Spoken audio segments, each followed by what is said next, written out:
You are listening to the Bitter Medicine Podcast on KWAZ Radio.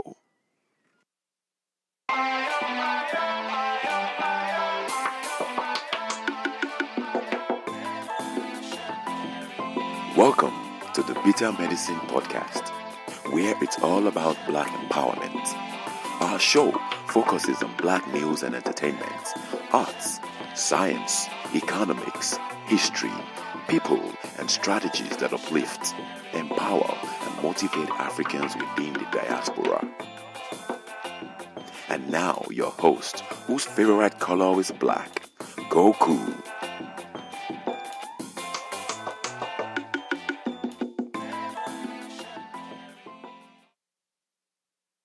Welcome back to the Bitter Medicine Podcast. I'm your host, Koku. Today's show, before we get into today's show, let me give the customary free biz shout out. Free business shout out goes to Stephanie Renee's Salon, located at 1614 West Main Street in Kalamazoo, Michigan. The zip code there is 49006. You can reach Stephanie Renee's Salon at 269-459-6535. That's 269-459-6535. They're conveniently located inside Cali Beauty. Next up is amymarie.maven.com. That's AMYMARIE.MAYVENN.com. They also deal in natural hair care products. Their mission is to provide high-quality products with unparalleled shopping experience, world-class technology and hair care products, etc. You can find them at amymarie.maven.com. Next up is Melanated Conscious Society. You heard me talking to Kepra L on my podcast several weeks back. You could find them at www.melanatedconscioussociety.com. melanatedconscioussociety.com is a mentor Black community empowerment organization in Jacksonville, Florida. Make sure to follow them on all social media platforms. And if you have a skill or talent related to marketing, like social media marketing or graphics or whatever you can do, or reach out to them and offer your assistance. It's for a good cause. It's organizing for our people. Lastly, Glennae Davis on Twitter. She could be reached at GLENNAERN@gmail.com. I'll just read what she sent me. She said, "Hello, thanks for your reply. I'm Glennae Davis, an LA-based registered nurse, author of a critically acclaimed memoir, Yet Here I Stand, creator and chief nurse of Nave's Vision, a healthcare media empire where we provide the healthcare education and planning to bridge the gaps of knowledge between discriminated, disadvantaged people facing employment discrimination and the healthcare industry, resulting in having a strategic plan with the medical support they need to no longer be victimized, merchandised, or marginalized by the system." I currently have 2 products available for your listeners. Number 1 is the memoir, and number 2, a free health checklist. So guys, if you're listening, make sure reach out to Glennae Davis. Once again, her email address is GLENNAERN@gmail.com. And I'd like you to also listen to this. Greetings, family! In case you didn't know, the Bitter Medicine Podcast hosts an online book club. Every month, we will select a book to inspire the Bitter Medicine Podcast listening audience to read along together. At the end of the month, we will host a call-in show book discussion live on YouTube. This is a great dynamic way for readers to not only enjoy a book, but also have others to bounce ideas off of. It's been said that if you want to hide anything from Black people, put it in a book. Do not allow this to be true anymore. Head over to www.bittermedicineblogs.com and subscribe to our newsletter for important updates. Do that today. Join our reading collective today and empower yourselves, your family, and your community. Peace.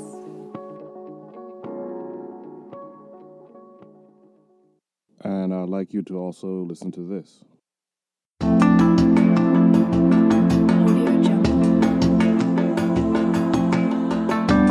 Greetings, Bitter Medicine supporters. It's Caramel Yogi, aka Tamika, the creator of Victorious Ones LLC, where we help single parents find peace and harmony through meditation and vinyasa yoga. Visit Caramel Yogi on IG or send an email to caramelyogi@gmail.com. CARAMELYOGI. We will help you stay on your path of peace and harmony.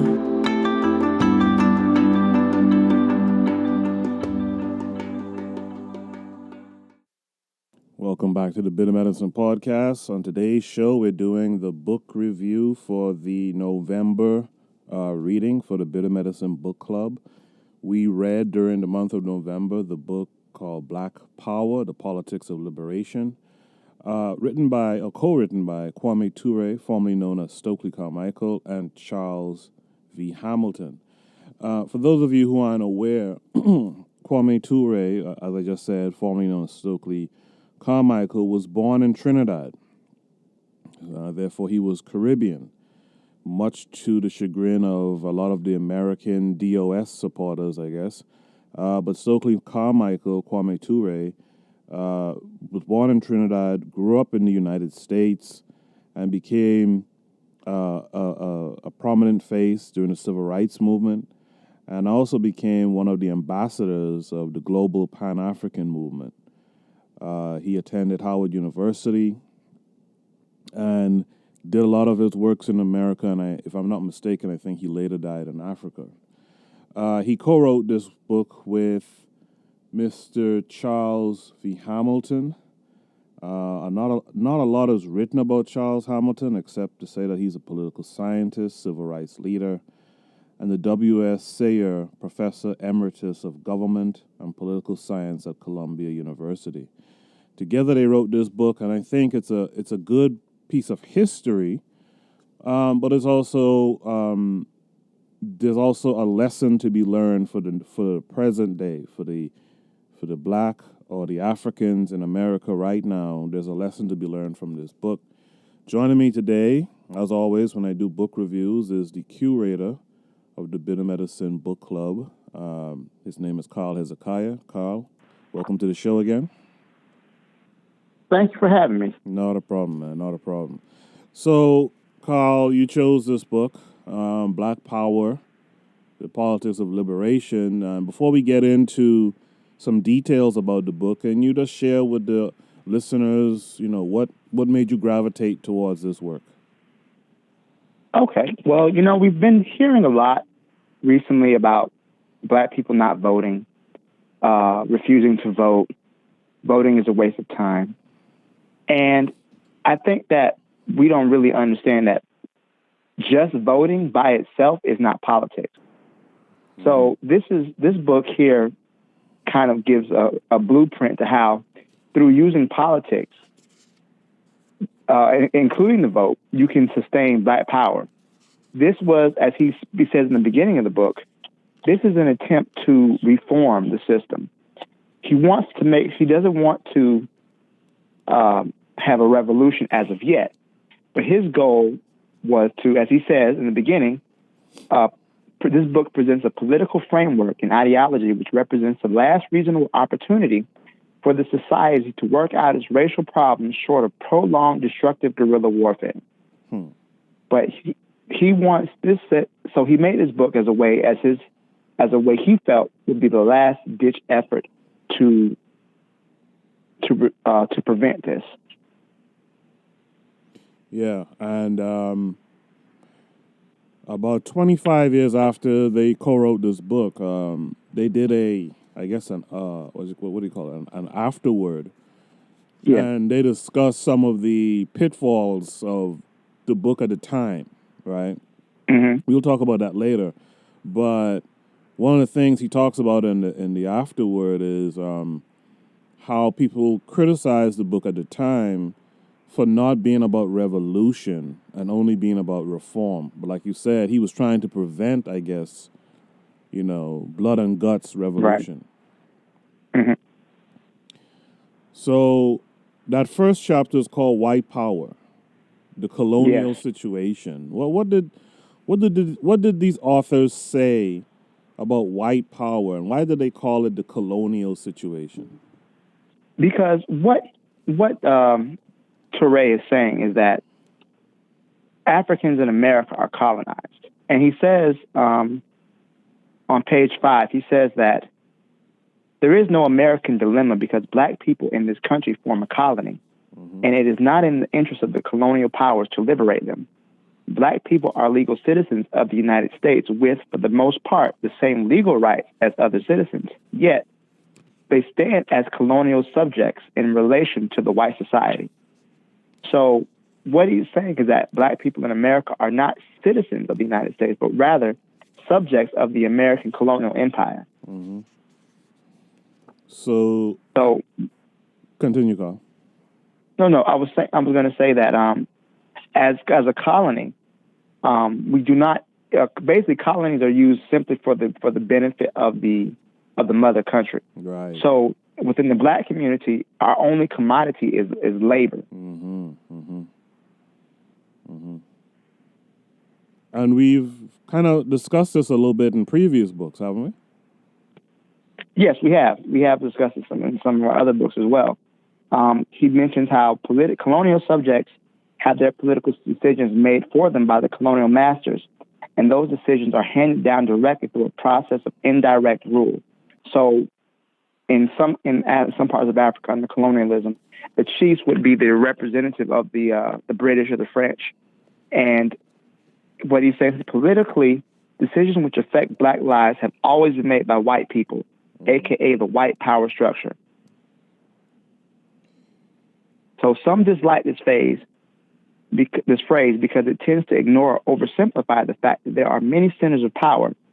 Those who raise that objection point to the pluralistic character of the body politic. They frequently overlook the fact that American pluralism becomes a monolithic structure on issues of race.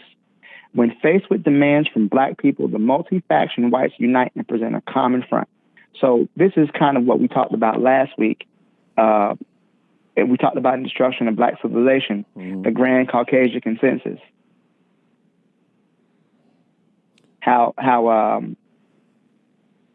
when it comes down to dealing with issues of black people, whatever issues the Europeans might have, they all coalesce and unite on that. Right. Right. And if I could just interject here, it's interesting that came up in this book because during this past week, since we reviewed the last book that we did, there was a discussion. I saw someone raise this comment on Twitter, and I think Onitase retweeted it. That's how I saw it. Onitase is the host of the Pro Black Perspective podcast on KWAZ Radio, for those who don't know. And the person mentioned how when Kwame Nkrumah came into leadership, that he got rid of the chieftains, of the chiefs and stuff like that. And, in the destruction of civilization, Chancellor Williams talks about how the chiefs were so important and that the people, and so that the chief, and by the way, chief is the equivalent of what Europeans call a king. But they were two fundamentally different types of roles or characteristics of roles. The Europeans, the king had the whole say, and the people just had to go along.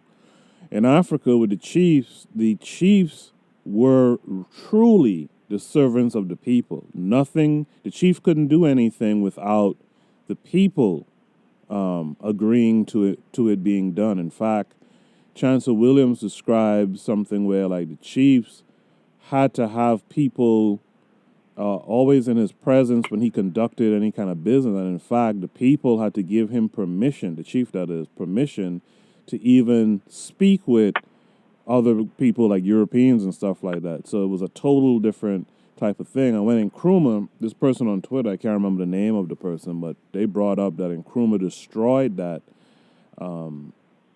that paradigm that was once in Africa.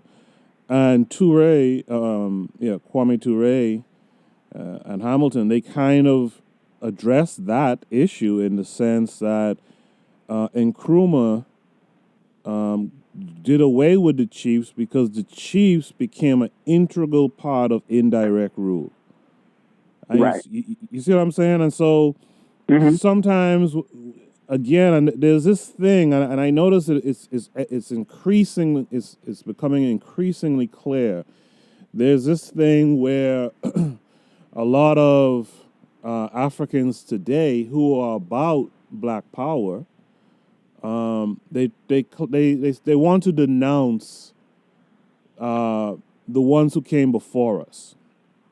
And Right. there's a saying that we have in the Caribbean, I guess maybe all over the world, I'm not sure, but there's a saying that you have to sometimes eat the meat and spit out the bones, right? Eat the fish and spit out the bones. And so not everyone's perfect.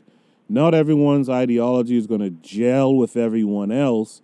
But what you have to do when you look at these situations, you have to not look at just the situation, but look at everything that's going on around the situation. What's the atmosphere? Right. What's going on? So Nkrumah, even though he went against what was tradition in Africa, where the chiefs were the rulers who essentially served the people, he recognized that because of the place that they held in Africa, these Europeans, the British and the French in particular, were using those guys, to be faces or puppets in indirect rule. And so I thought this was I thought it was poignant that came up in that chapter to clarify something that we read in the previous book, and also to clarify that comment that was made on Twitter. But anyway, Karl, continue.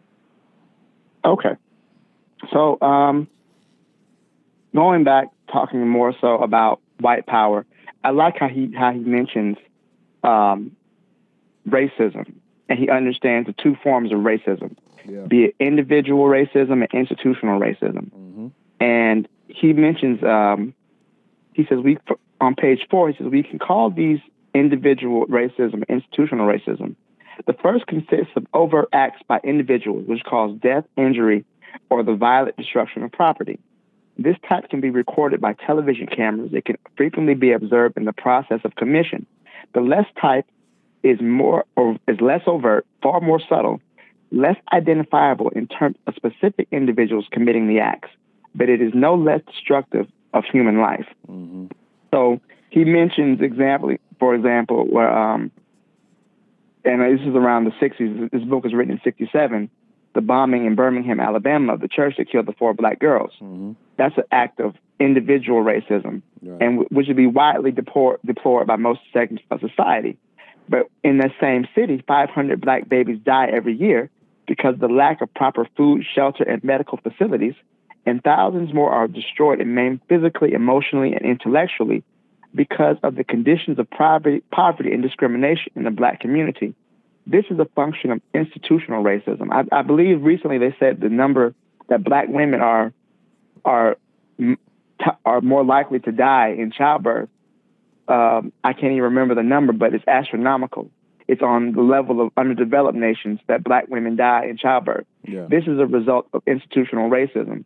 And we've seen instances where famous black people such as Serena Williams, who is a professional athlete, a millionaire, but yet her concerns were completely ignored when it came down to her childbirth, Mm-hmm. to where she almost lost her life. Mm-hmm. So this is institutional racism in action. And it came up again.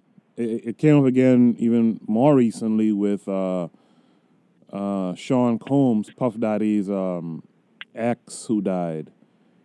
Yes, she said she had been feeling ill for weeks. Yeah. And her concerns were completely ignored. They seemingly were ignored, and she died from pneumonia. And typically people who die from pneumonia, severely immunocompromised. Like, you don't just die from pneumonia. You know what I'm saying? So Right. So yeah, Right. so there's definitely that medical apartheid and that institutionalized racism, and you're correct to point that out. The authors really did a good job of separating the two, but they also had something kind of interesting that combines the two. You want to talk about that, Karl? Hold on, where am I? So essentially, he was saying that the individual white folk, the everyday white folk, they're all kind of complicit, even with the institutional racism. Yes, that's right. That's right. When he says it is the society either pretends it does not know, or it is in fact incapable of doing anything meaningful about it. Mm-hmm. Institutional racism relies on the active and pervasive operation of anti-black attitudes and practices. A sense of the superior group position prevails. Whites are better than blacks, therefore blacks should be subordinated to whites. It is this racist attitude, and it permeates the society on both the individual and institutional level, covertly and overtly. Respectable individuals can absolve themselves from individual blame. They would never plant a bomb in a church, but they continue to support political officials and institutions that would and do perpetrate institutionally racist policies. So, and this is something he quotes from another book. It says, what we are discovering, in short, that United States, all of it, North as well as South, West as well as East, as a racist society, in a sense, to a degree that we have refused so far to admit, much less face. Malcolm X said something I thought was very astute. He said, if you're south of the Canadian border, you're in the South. As far as it goes to racial attitudes. Yeah. So there's no difference between the attitudes of a white person in Illinois or in New York versus Florida or Carolinas or out west. It's all the South. If you're south of the Canadian border, you're in the South. Yep.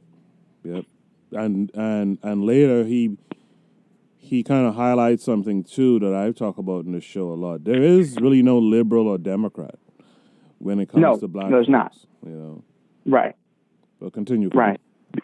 Because he says that, like I was saying before, that when it comes to the institution of race, they become a monolith. Right. So there's not really any type of Democrat or Republican. They all unite. Mm-hmm. That's that grand Caucasian consensus, as Dr. Chancellor Williams talked about. That's something I always tell people on this show. Like, you know, we talked about it last week. You have a Russian and Ukrainian. If you call either one by the other, they will be highly offended. They don't like one another. But if you enter the black man or black woman into that room where the two of them are, they get on code. And the authors of this book kind of said, I forget how they said it. They said in a very interesting way, like, it's almost like inherent, like they're born that way. They just get right on code. You know what I mean? Yes. And he says the larger the Negro population, the greater the perceived threat.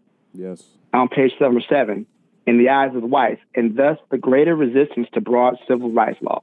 Mm-hmm. So he says, again, the white groups tend to view their interests in a particularly unified, solidified way when confronted with blacks making demands were seen as threatening to vested interests. So whenever black people make demands that could be seen as possibly threatening, they get on board. Yeah, that's what makes them snap together, right? Mm-hmm. Black folks complain about some shit. Okay, let's put aside that Irish versus British and, you know, Ukrainian versus Russian bullshit. Let's deal with this issue, because this is a problem for all of us. Let's form like Voltron. Let's form like Voltron, because this is a problem for all of us. So, yeah, that's a good thing. What else you want to point out here, Karl? Let me see. Okay, how the black community perceives the white power structure. On page 9, he says they perceive the white power structure in very concrete terms. The man in the ghetto sees his white landlord come only to collect exorbitant rents and fail to make necessary repairs, while they both know that the white-dominated city building inspection department will wink at violations and impose only slight fines. So it's basically how do black people perceive the white power structure, which is in reality a colonial power. Yes. He talks about how indirect rule, how you mentioned before, was also being used by politicians within the black community. Mm-hmm. These black politicians, which are black people, but yet they serve the interests of the white power structure or the colonial situation. It says, like he mentions on page 10, he says,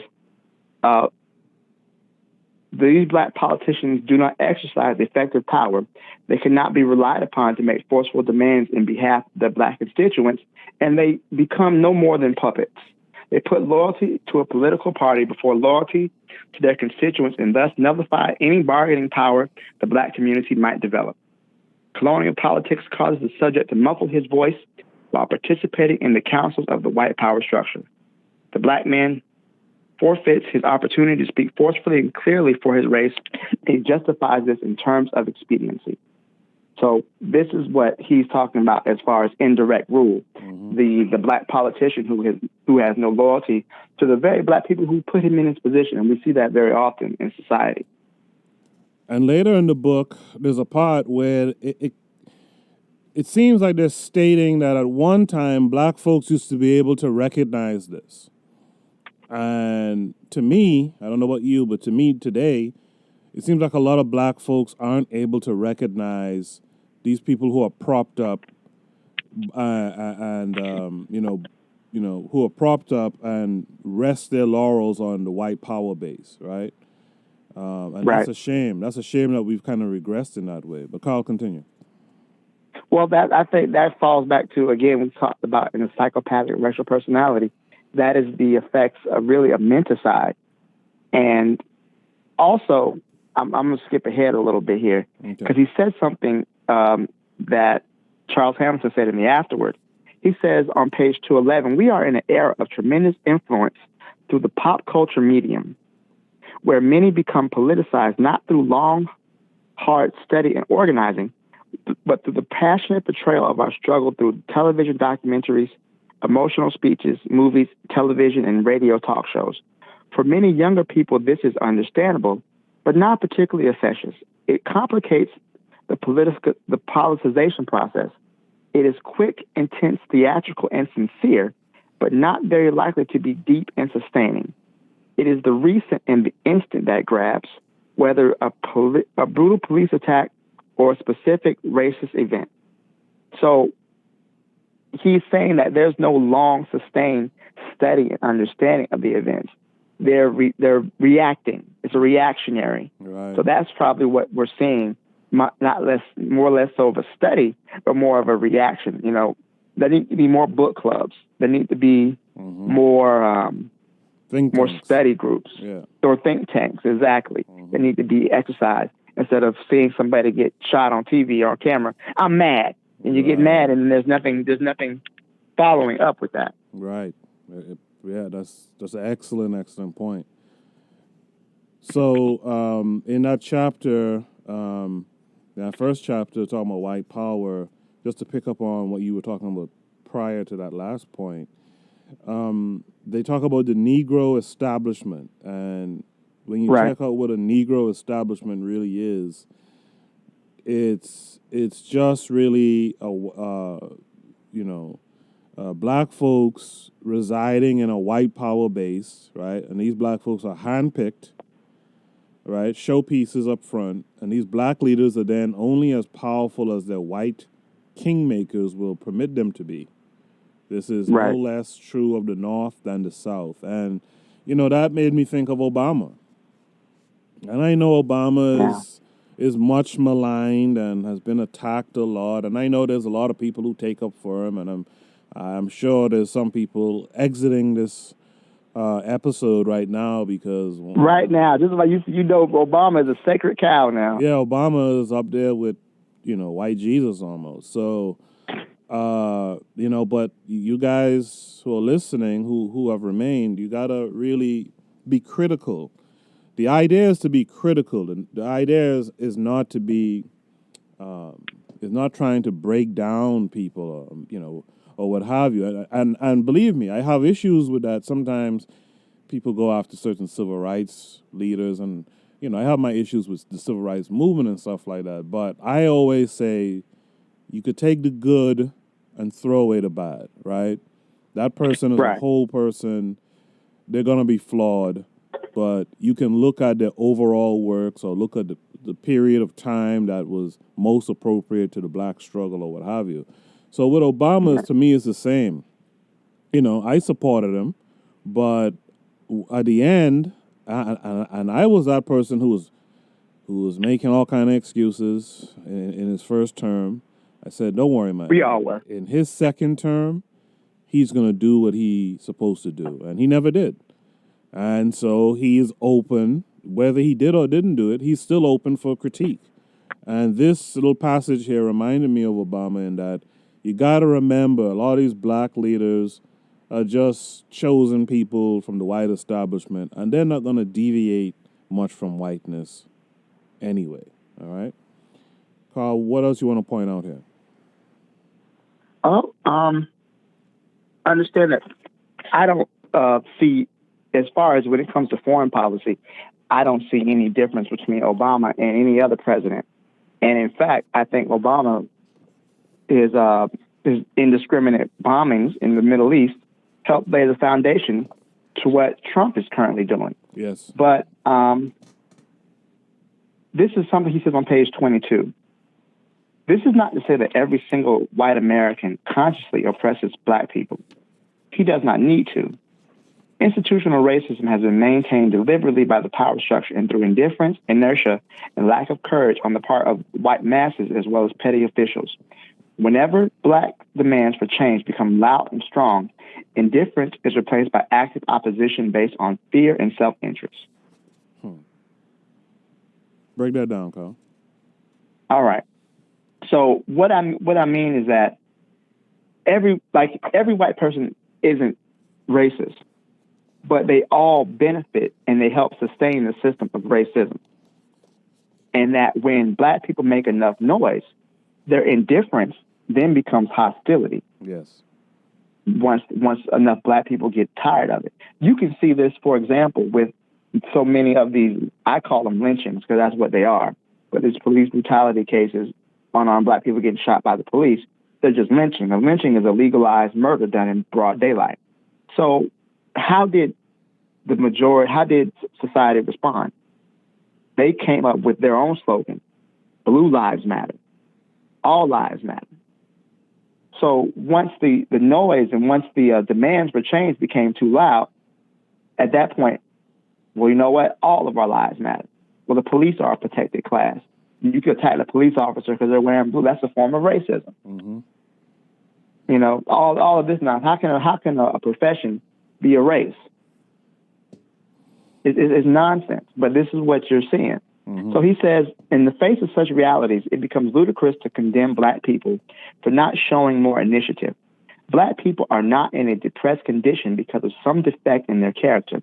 The colonial power structure has clamped a boot of oppression on the neck of the black people, and then ironically said they are not ready for freedom. Left solely to the goodwill of the oppressor, the oppressed would never be ready. And that's absolutely true. Yeah. I'll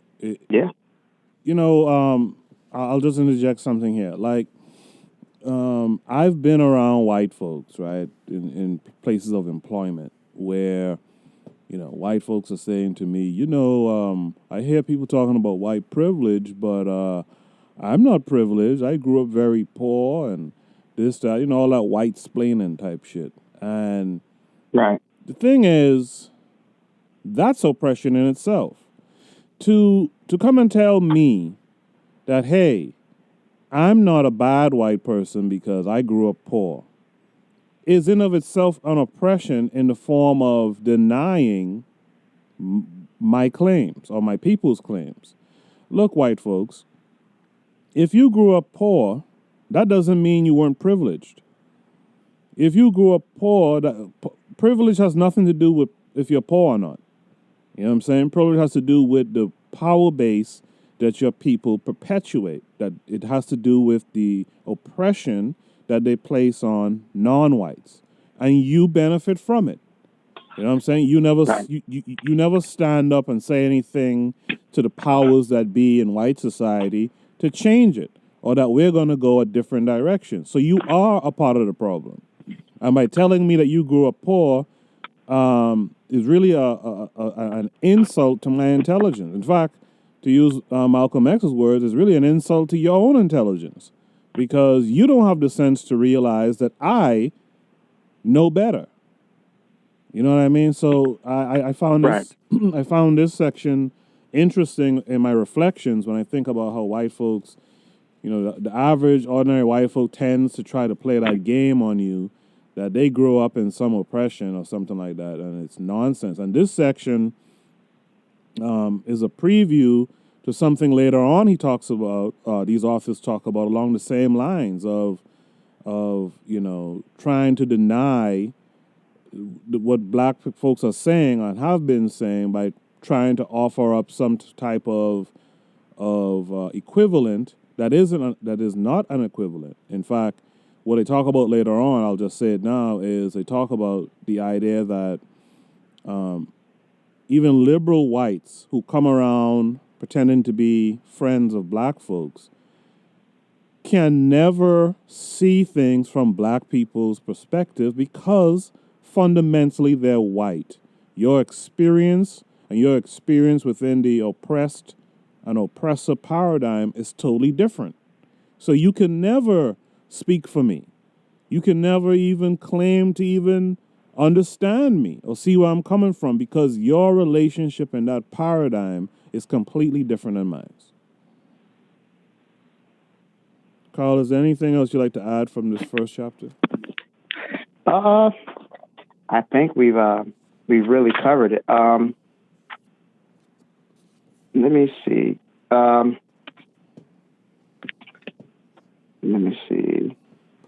Oh, well, no, I think we really covered most of it. Okay. So in the second chapter is called Black Power. So the first chapter was called White Power, the colonial situation, and that defines our position with regards to whiteness. We are colonized, right? And basically we work towards building up the base of white power even more. That's what colonialism is. Basically they ship their materials to the colonizers, who turn it into the finished products and then sell it to everyone else and, earn profits off of it. So that's our relationship. Right. Our relationship is we are the consumers in America and we make other people rich. All of these different Arabs and Koreans and whatnot who come into our area, we are a colonized people. They are our colonizers. They make money off of our bodies, off of our work. And that's basically what the first chapter does. So it's called White Power, the colonial situation. The second chapter is called Black Power, its need and substance. Karl, let's talk about this. What's the first thing that stood out to you in this chapter? Well, one of the first things that really stood out to me about this chapter is that it mentioned on, I think I'm going to skip ahead a little bit. On page 44, it talks about how the need for black people to, before a group can enter society, the concept of black power rests on a fundamental premise. Before a group can enter the open society, it must first close ranks. Yes. Mm-hmm. By this, we mean that group solidarity is necessary before a group can operate effectively from a bargaining position of strength in a pluralistic society. So basically, black people have to unite and form a power base. Mm-hmm. We have to be able to form a power base and unite as a closed ranks. Another thing he mentioned also, I like that he says that black visibility is not black power. Yes. Just having a black face does not equal black power. Yes. We have a black Supreme Court justice, Clarence Thomas, and he is openly hostile to the very things that helped got him in the Supreme Court already. Mm-hmm. So just putting a black face on things does not equal black power. Again, Obama. I mean, there we go. Obama, Black visibility is equal black power. Yeah, I mean, he was visible. That didn't mean anything. You know, the movie Black Panther did $1 billion. What did it really mean for the community? Nothing really. It was entertainment. It was entertainment. And I think that we made a mistake at thinking it was something more than entertainment. Yes. Go watch the movie, eat your popcorn, eat your soda, and that's it. And Get back to the real struggle. Right. That's it. And why, Karl, I like that you said that, because while we're at it, for those of us who are so woke, and I never like that term to say someone is too woke, but, you know, let people live. We're in a struggle. We don't be, you know, if someone wants to take a step away and watch something entertaining, let them go watch something entertaining. But the point is, and this is something I might need to talk about in a whole different show one day, but the thing is with us, black people, please listen to this. We need to teach each other and our children how to use tools. A hammer can build a house, or it can bash someone's skull in. A knife can, a knife can peel a potato, or you can slit someone's throat. Television, movies, is the same thing. Whatever the tool is, you have to learn how to use it and how to use it responsibly. TV is not the big bad wolf that a lot of conscious black folks tend to make it out to be. Neither is movies, etc. But you have to teach people how to use it. You're telling me if there's a documentary on Carlos Cooks, Marcus Garvey, UNIA, that's a bad thing inherently because it's on television? No, it's about how you use it, right? And so I thought that last statement you made, for what you pointed out from the book is a great statement. We gotta start to understand that a black face doesn't mean black power, but representation still matters, and it's all about you have to be able to understand the nuance and use the tool, in a way that benefits you. Exactly. Yeah. Exactly. And also too, he talks about how we define power. And he mentions this on page 35. He says that political power is defined as psychological control over the minds of men. This control includes the attempt by the oppressor to have his definitions, his historical descriptions accepted by the oppressed. This was true in Africa, no less than the United States. Mm-hmm. So this is the ability to define phenomenon, define ideas, and force other people to follow these ideas. He says, in the recorded history of this country's dealings with the red and black men offer some examples. In the wars between the white settlers and the so-called Indians, a battle won by the cavalry was described as a victory. The Indians' triumphs, however, were massacres. And this is funny because my 14-year-old son, he recently had to write a paper on the Wounded Knee, the Battle of Wounded Knee. And I said to him, no, that was not a battle. Mm-hmm. That was a massacre. Mm-hmm. So what is defined is, even now, historical phenomenon is defined by the oppressor. Yes. So when you're shooting men, women, and children in sub-zero temperature running for their lives, and you get medals of honor for that, that's a battle. But in reality, this is the act of savagery and cowardice is being perpetrated against an already defeated enemy. Yes. That's an excellent point. And I'll add, from that same part of the book, Toure says that one of the things black people must do is redefine themselves. And only they can do that. Only we can redefine ourselves. I posted a status on Facebook concerning that today. How do we redefine ourselves? How do we redefine what our value is? We have to redefine ourselves. And he goes on to say the need to assert our own definitions, to reclaim our history, our culture, to create our own sense of community and togetherness. That's the first thing we need to do today. And this was written in 1967, man. That's 50. That's 51 years ago. Yeah, absolutely. And he says it mentions on page 37, there's a growing resentment of the word Negro for example, because this term is the invention of our oppressor. It is his image of us that he describes. Mm-hmm. So many blacks will now call themselves African Americans, Afro-Americans, or black people because that is our image of ourselves.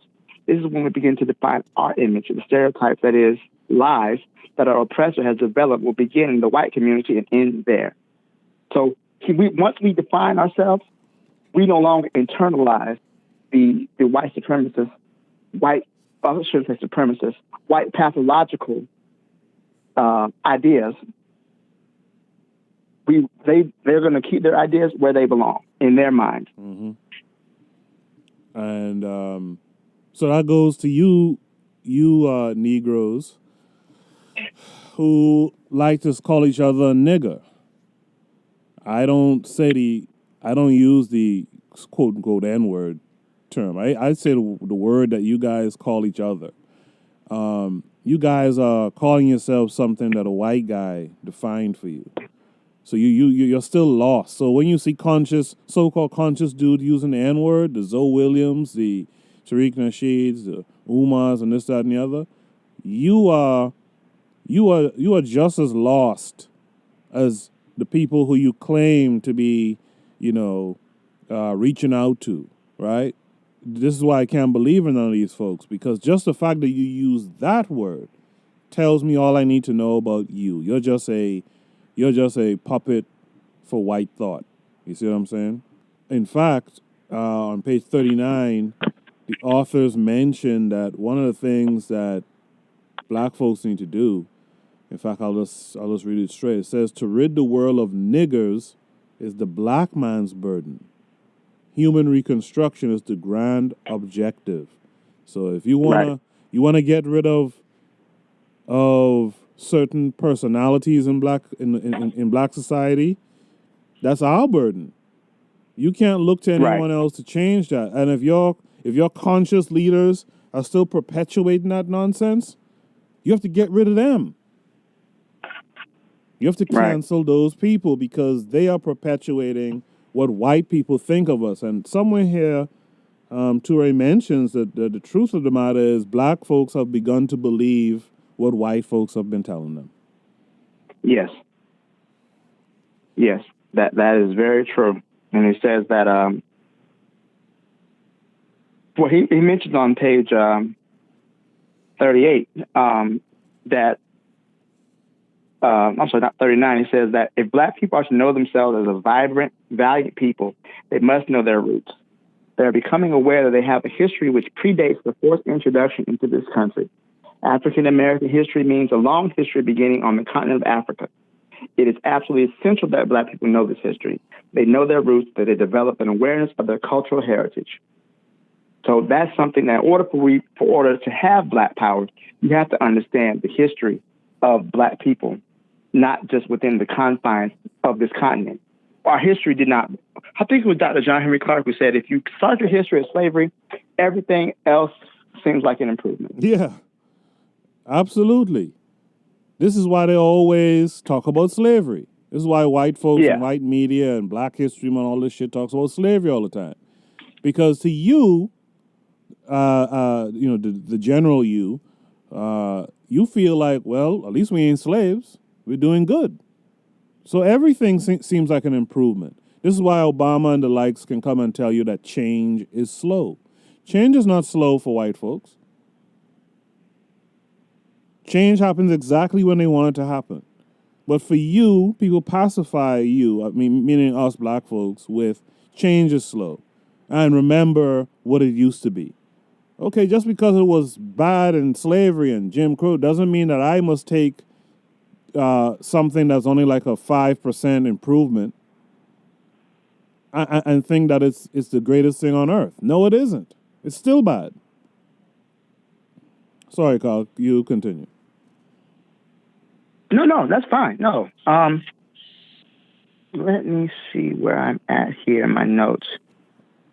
Okay. So again, he talks about in regards to Black Power and the goal of assimilation, integration. This is in the 1960s, back 67 when this book was written. Yeah. Integration was the was all the rage. Yeah. And he also talks about the process of, he says, political modernization, Yes. which includes questioning old values and institutions of society, searching for new and different forms of political structure to solve political and economic problems, and broadening the base of political participation to include more people in the decision-making process.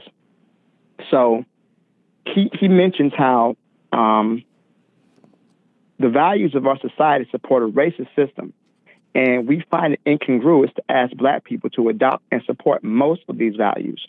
We must also reject the assumption that the basic institutions of this society must be preserved. The goal of Black people must not be to assimilate into middle-class America, for that class as a whole is without a viable conscience as regards humanity. The values of the middle class permit the perpetuation of the ravages of the Black community. The values of that class are based on material aggrandizement, not the expansion of humanity. The values of that class ultimately support cloistered little closed societies tucked away in tree-lined suburbia. The values of that class do not lead to the creation of open society. That class mounts its preference for a free, competitive society while at the same time forcefully and even viciously denying to Black people as a group the opportunity to compete. This class is the backbone of institutional racism in this country. And still is. And still is. You know, and still is. And I'd like to just point out something you talked about. That's something I had underlined, the politics of modernization. On page 40, he says, the struggle to modernize is what has given meaning to our generation. It tests our cherished institutions and our beliefs. So compelling a force has it become that we are forced to ask new questions of our own institutions. This is where I get on the bandwagon of critiquing the elders. I stop short of outright disrespect, but I critique the elders for that same reason. See, Black folks are very conservative, and it's funny, we vote liberal, but we're very conservative people. We tend to keep the thoughts and traditions of our great-great-grandmothers who we never even knew. But because that was the law of the land for them, that's been passed down to us every generation until we don't question anything. So when you sit down and you question MLK's integration, people are up in arms. When you question any of these Black fellas who talk about their march for Dr. King, people get offended because you're questioning their tradition. But that's the thing, Black people. We have to always question tradition. We have to always update our beliefs, and we have to modernize. This is why I have the think tank, which Karl is a part of, because we need African-centered education.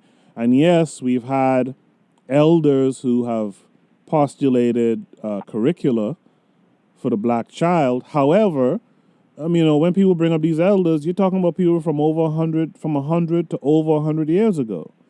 We got to modernize what we're talking about. This is why we have to be always working, because every day is a new day. So we always have to modernize. We always have to update. We have to get rid of the things that don't support us. We have to cancel those people who don't really uplift us. And that's a hard concept for Black folks to really adhere to. Go ahead, Karl. Right. Well, you know what? That brings up a good point. Every old Black person is not an elder. Mm-hmm. Sometimes you're just a senior citizen. Yes. So, it's about what you did in life, what you've done, that makes you an elder. Mm-hmm. So, not out of disrespect, but maybe sometimes if their ideas have set us back, we might need to have a little disrespect for these. And as repugnant as it sounds, Black society coddles its traitors. Yeah, we do. And I think Dr. Bobby E. Wright said something that was very astute. He said, the Black community is the freest community in the world in one respect. You can do anything against the Black community, and the Black community will not sanction you. Mm-hmm. So we need to have mechanisms in place to where if If you act against the interests of the community, we need to be able to sanction and not regard and not hide under the whole idea, oh, he's an elder, he's older. No, you're whether you were elder or not, your actions cause suffering to masses of black people. Absolutely. There was the bombing in Philadelphia, the MOVE bombing, when it was a black mayor who ordered a bomb dropped on black people, men, women, and children. And yet he had the nerve to say, I'm not going to let that one day define me. Yeah. There are black people still in jail, in prison. That was in 85, 86 when that happened. 85, yeah. Mm-hmm. Yeah, there are black people who are still locked up from that event. Yeah. So, we're going to let that one day define you.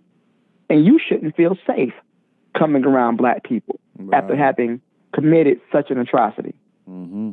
Mm-hmm. I spoke about that guy, that Daily guy. I did an episode. Oh, yeah. Yeah, I spoke He's about trash. him. He's trash. A piece of garbage. Yeah. There's another Negro, too, and I know you're about to make a point. I'll just say this quickly. There's this other guy, what's his name again? He's one of these I March for Dr. King black guys. Oh, John Lewis. John Lewis. I mean, honestly, do I want to hear about how you got your ass cut on a Monday morning and went back out there Tuesday to get it cut again? I don't want to hear that. That's not empowering to me. That comes like... That's the only thing he has to stand on. That's the only thing he stands on. And anyone you see of that that elderly class who is always talking about some MLK stuff, you got to kind of cancel some of these guys. You got to kind of get rid of them. Go ahead, Karl. And they also, that class, those people abandoned Dr. King. Mm-hmm. Let's be honest. When Dr. King was marching, he did not have the support of most of the black community. Nope. When he denounced the war against Vietnam, when he started understanding that we would need revolution and not reform, that black people should not seek to integrate, when he was talking for reparations, that was it. You hear about getting beat up when he was marching for voting rights in Selma, but then again, you don't really hear anything about what he was doing once he came to a realization of what we were up against. Yep. We're coming They got real quiet then. Mm-hmm. Yeah. So continuing, Karl, on page 43,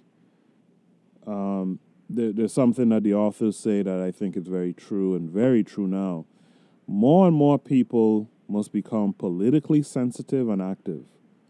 We have already seen this happening in some areas of the South. I mean, like, for example, we speak about how black folks have these conservative views, even though they tend to vote liberal or whatever. Recently in the elections, black folks were being told, stop voting Democrat all the time. Stop voting Democrat all the time. And while I agree, what they were being told is, don't vote Democrat, vote Republican. And anyone who's telling you that is your enemy.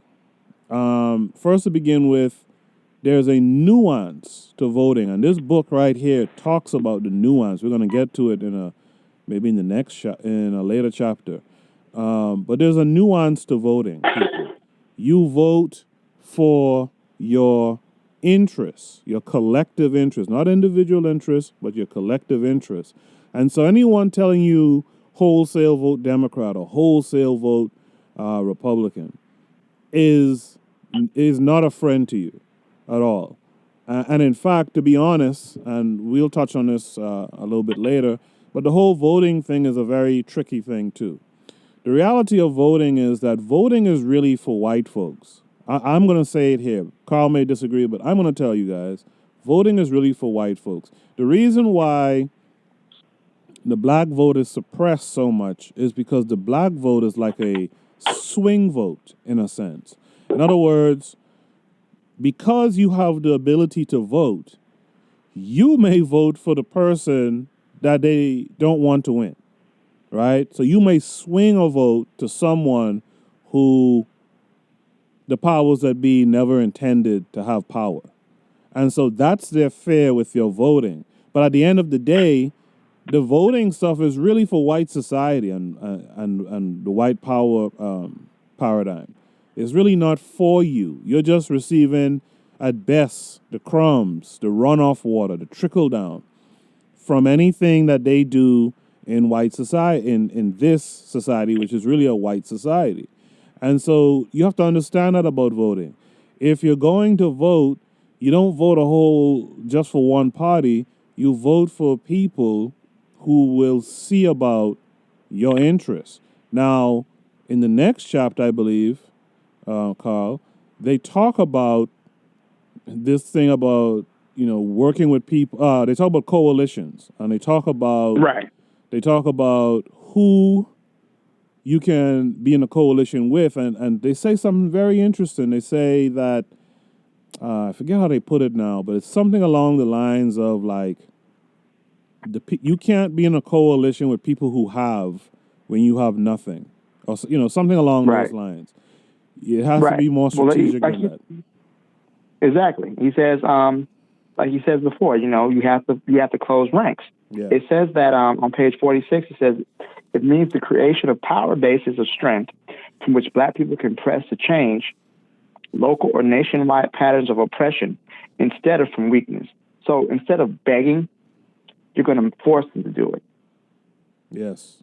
So, and this is something that he says here, is that the ultimate values and goals are not domination or exploitation of other groups, but rather an effective share of the total power of society.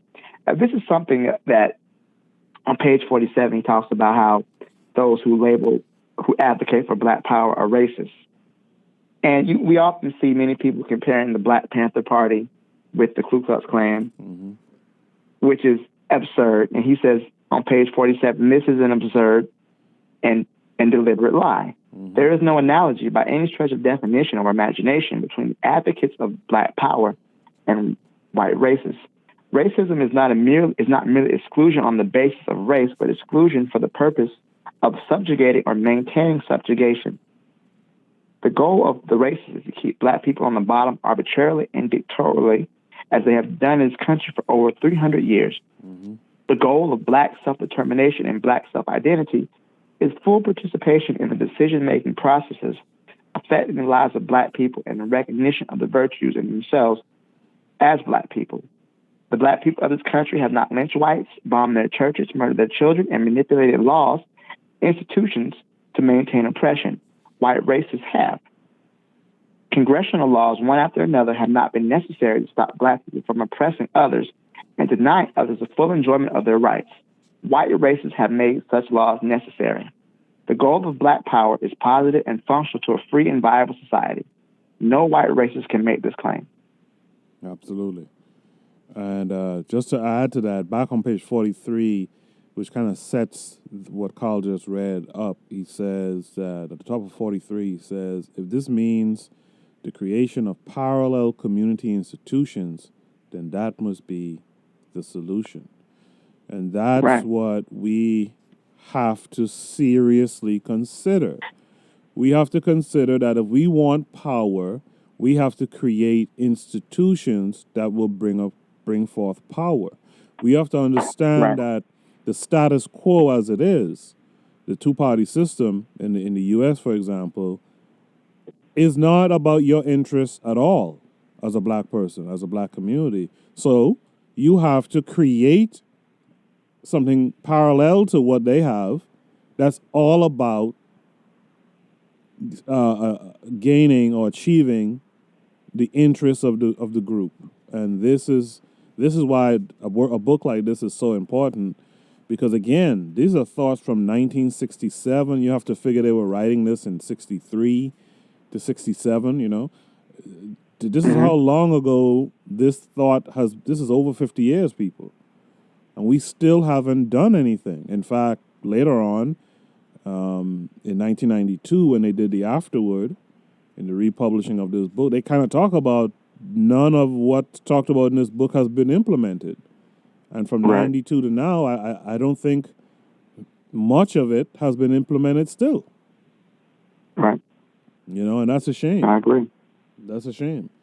Also on page 48, I don't know if you were going to mention this, but there was this line they were quoting a article from the New York Times, and it says, the conscience of black men is corrupted because having no power to implement the demands of conscience, the concern for justice in the absence of justice becomes a chaotic self-surrender.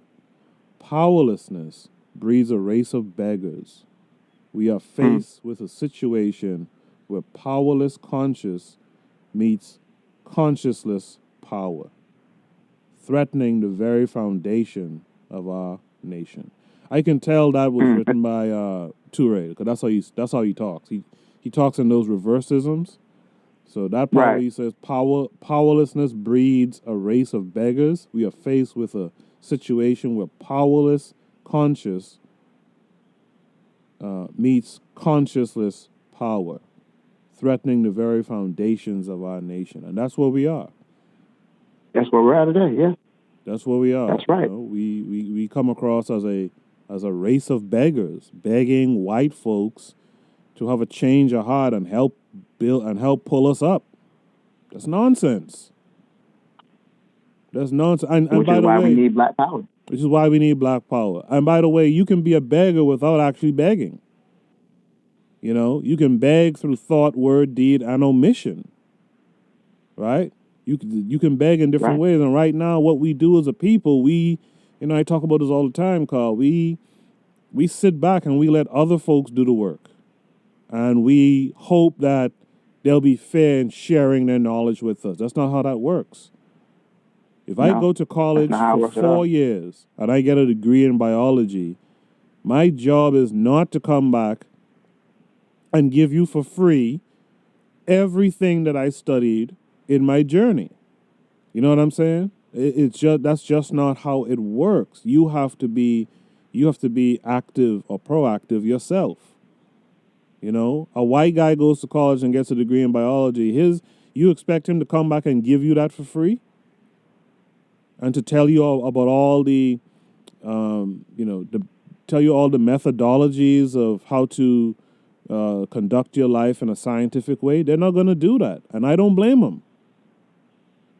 They spent all those years studying. Their job is not to come back and give you just give you everything. In fact, Karl, there was a comment on one of our book reviews on YouTube, and the comment was along the lines, and I've heard this comment before in a different way, kind of, but the comment was along the lines of maybe we should read the books, these books that we review.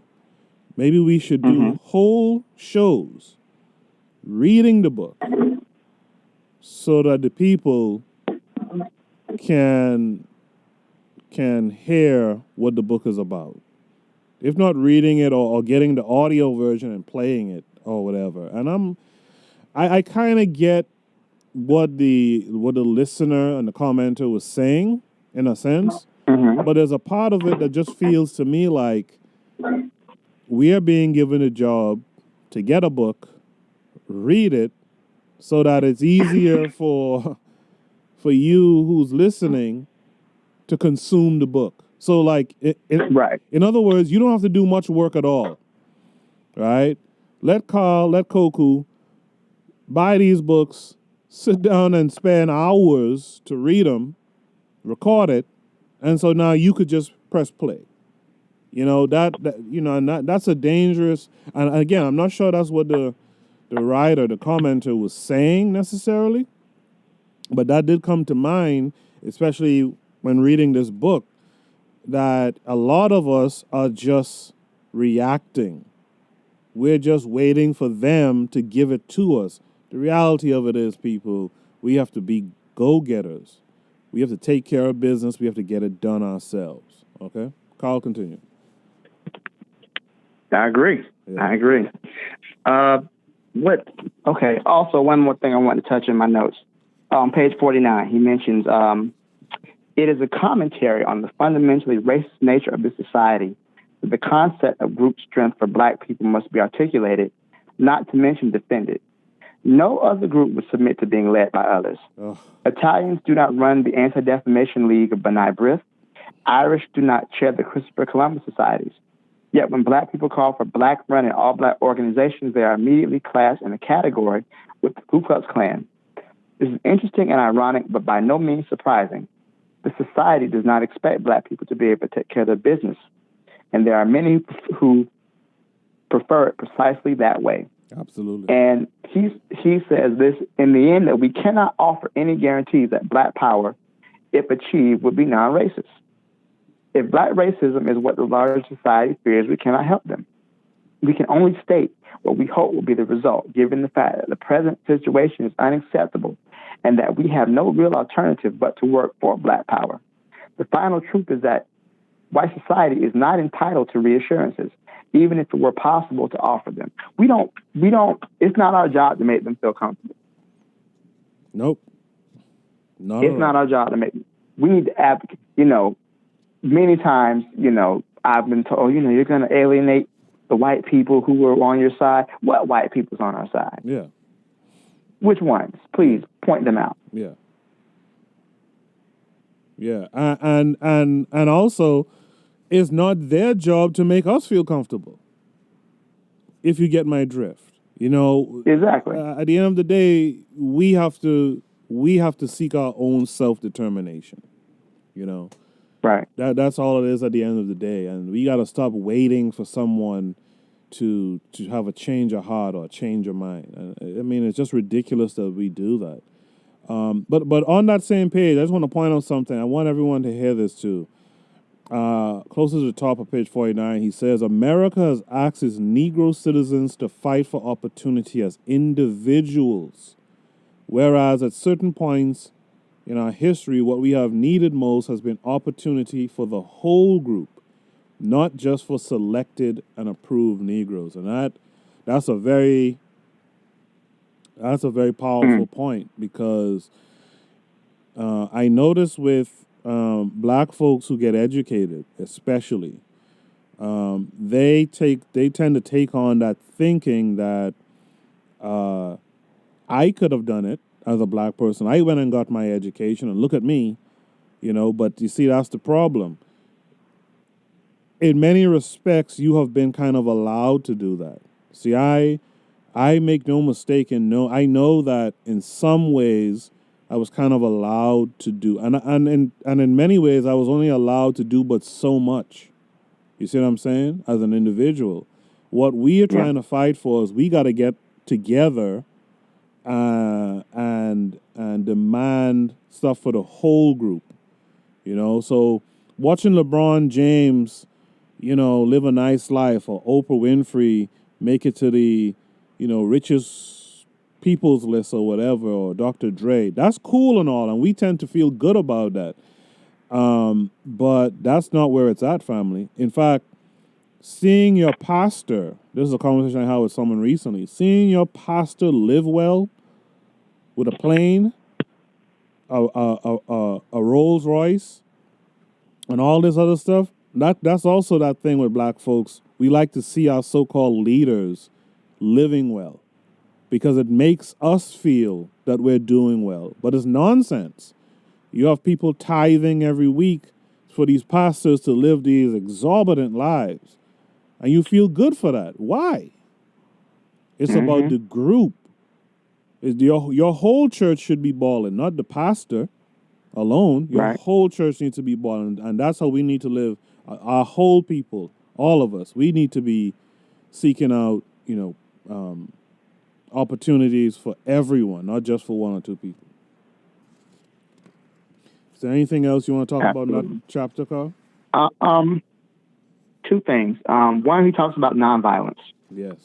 From our viewpoint, on page 52, rampaging white mobs and white night riders must be made to understand that their days of free head whipping are over. Black people should and must fight back. Nothing more quickly repels someone bent on destroying you than the unequivocal message, okay, fool, make your move, and run the same risk I'd run of dying. When the concept of black power is set forth, many people immediately conjure up notions of violence. The country's reaction to the Deacons of Defense and Justice is instructive. Here's a group that realized the law and law enforcement agencies would not protect people, so they had to do it themselves. If a nation fails to protect its citizens, then that nation cannot condemn those who take up the task for themselves. The Deacons and all other blacks who resort to self-defense represent a simple answer to a simple question. What man would not defend his family and home from attack?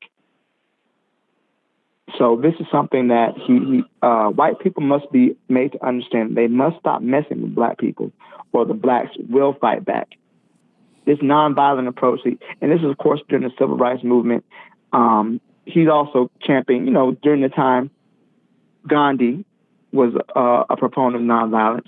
And if we understand the history, Dr. King was a much better, kinder man than Gandhi ever was. Right. That's just, if anything, Gandhi should have been looking up to him. Right. But it made sense for nonviolence to work in the situation of India, because the people of India outnumbered the British. Right. It was their country. So they were able to do sit-down strikes and not buy stuff from the British, and that would work. But black people don't have that option. Mm-hmm. And we must understand that black people, he says that those of us who advocate black power are quite clear in our own minds that a nonviolent approach to civil rights is an approach black people cannot afford and a luxury white people do not deserve. So defend yourself. And I think that, I admire those black people who have the forethought to arm themselves, train on using weapons, because it's going to come a time where you're going to need those skills. Absolutely. And also, he says we must deal with the term integration. Mm-hmm. Social justice will be accomplished by integrating the Negro into the mainstream institutions of the society. This concept is based on the assumption that there is nothing of value in the black community and that little of value could be created among black people. The thing to do is to siphon off the acceptable black people into the surrounding middle-class white community. Now, we've already discussed how the middle-class society, how that treats and how that's done with black people. Mm-hmm. And how he says in chapter 1, those token Negroes are of no value to the remaining black masses. They become meaningless showpieces for a conscience-soothed white society. So the idea integration as a goal speaks to the problem of blackness, not only in an unrealistic way, but also in a despicable way. Mm-hmm. It is based on complete acceptance of the fact that in order to have a decent house or education, black people must move into a white neighborhood or send their children to a white school. This reinforces among both black and white the idea that white is automatically superior and black is by definition inferior. Yeah. The goal is not to take black children out of the black community and expose them to white middle-class values. The goal is to build and strengthen the black community. Mm-hmm. And in doing that... So I think, yeah. In doing that, like he gets to later on, you lose your identity. Yes. Once you start to integrate, that means you are being destroyed. You know what I'm saying? I mean, when a shark ingests a fish, that's integration too, right? That's also integration. You know what I mean? And so you get devoured. You get lost in the sauce when you integrate. And one of the things the authors try to point out to you, integration-minded Negroes, is, for you to integrate, it means you have to give up your identity and deny your heritage. This is why in the Bitter Medicine think tank, we're slowly doing it, but we're working on, this African-centered curriculum for today that reconnects black children to their community and to their African tradition. So we're trying to create an education, a curriculum, a supplemental education if need be, until the time that we could build more schools and stuff like that. But we're trying to create a curricula that actually embraces your identity, because the curriculum that you have now does not. You know, Carter G. Woodson spoke about that 80, 90 years ago. You know, it just Right. doesn't. You know, you learn about the Teuton, you know, the Romans and all this kind of stuff like that, but you don't learn about yourself. So you will, you know, organically under that kind of paradigm, you will become distant from who you are and who your people are. And so black folks who are listening, take heed to that. Again, this book was written in 67, 51 years ago, right? Take heed to that. You have to seek out an education. In fact, anything you do, whether it be business, education, whatever, entertainment, it's supposed to reconnect you or keep you connected to your identity as an African.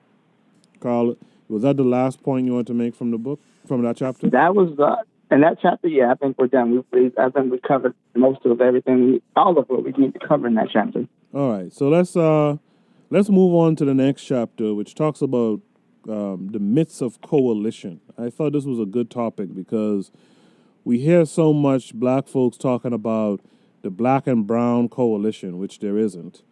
And then back again in 67, these gentlemen were talking about how coalitions can be a myth.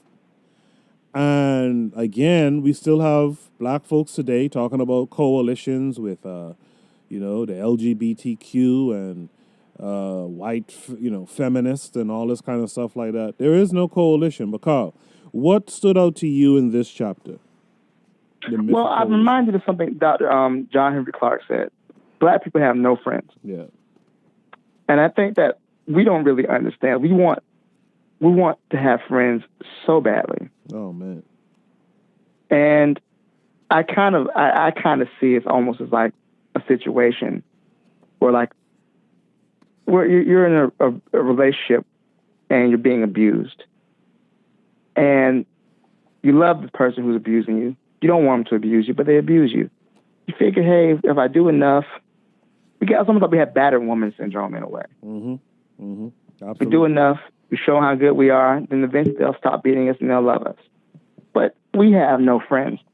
But I did want to touch on the myths he talked about. He says that the assumption, which is a myth, is this: what is good for America is automatically good for black people. That's something that we don't understand. What is good for America is not always automatically good for black people. Right. The second myth is a fallacious assumption that a viable coalition can be effected between the politically and economically secure and the politically and economically insecure. The third myth assumes that political coalitions are or can be sustained on a moral, friendly, sentimental basis by appeals to conscience. We will examine each of these three notions separately. So I think that that's something we talk about, these three myths. And this is something that he mentions: what's good for America is not always good for black people. And he mentions that in dealing with some of these situations, whereas some of the labor unions, for example, he meant, for example, I'm sorry, I lost my notes. I just dropped them. Okay, got it here. All right. The first major mistake made by exponents of the coalition theory is that advocates alliances with groups which have never had as a central goal the necessary total revamping of the society. So there are some people who want to reform society versus completely revamp it. Our interests do not lie in reforming. We have to change the society in of itself. At this point, he says on page 61, no matter how liberal a white person may be, he cannot ultimately escape the overpowering influence on himself and on black people of his whiteness in a racist society. So, and he also mentions how the Anglo-conformity position assumes that what is good for America, whites, is good for black people. We reject this. I remember it was something Obama said: a rising tide lifts all boats. Yeah. What if you don't have a boat? Yep. You just drown. Yeah, that's the joke that Obama was in that respect. But yeah, it was in this section I was referencing earlier. That second myth is the fallacious assumption that a viable coalition can be effected between the politically and economically secure and the politically and economically insecure. I kind of said something along the lines of the haves and the have-nots. But that's absolutely correct. You can't expect a group that's both politically and economically secure to be in any coalition with you who isn't. And furthermore, on the next page, the authors speak about, they're quoting actually another book. The white person, no matter how liberal he may be, exists in the cocoon of a white-dominated society. You know, because he does not experience them daily as a Negro does, that they're talking about injustices now or inequalities, because he does not experience them daily as a Negro does, simply stated, the white American lives almost all of his life in a white world. The Negro American lives a large part of his life in a white world also, but in a world in which he is stigmatized. And this is why when Dr. John Henrik Clarke says we have no friends, this is a part of why we don't have friends. Your friends cannot identify with your struggle. Absolutely. They could be cool with you on an individual basis, but they don't identify with your struggle. So anytime I hear a white person saying some dumb shit like, well, I grew up poor, you know, we had... No. You still grew up in a white world. You still benefit from the privilege of being white that's afforded to you by the powers that be in your society. And so black folks have to wake up from this foolishness. When I see black folks hanging out with a gang of white friends, boy, there's something about that really grinds my gears, because I know that you're in that situation thinking that you're with kinfolks. They're not your kinfolk. Right. They're not your kinfolk. Get in and get out. But like you said, we're so pathetic in that respect. We want friends so badly. And we want friends from this oppressor so badly that we will lower ourselves. And like they said, it's pathetic. You know, it's absolutely pathetic. But Karl, continue. All right. So he mentions he makes an example of how in New York, in Chicago, the mayor did all sorts of civic projects: street cleaning, street lighting, road building, a new airport, convention hall. They were highly visible. They benefited the county as well as the city. And for the most part, they were non-controversial.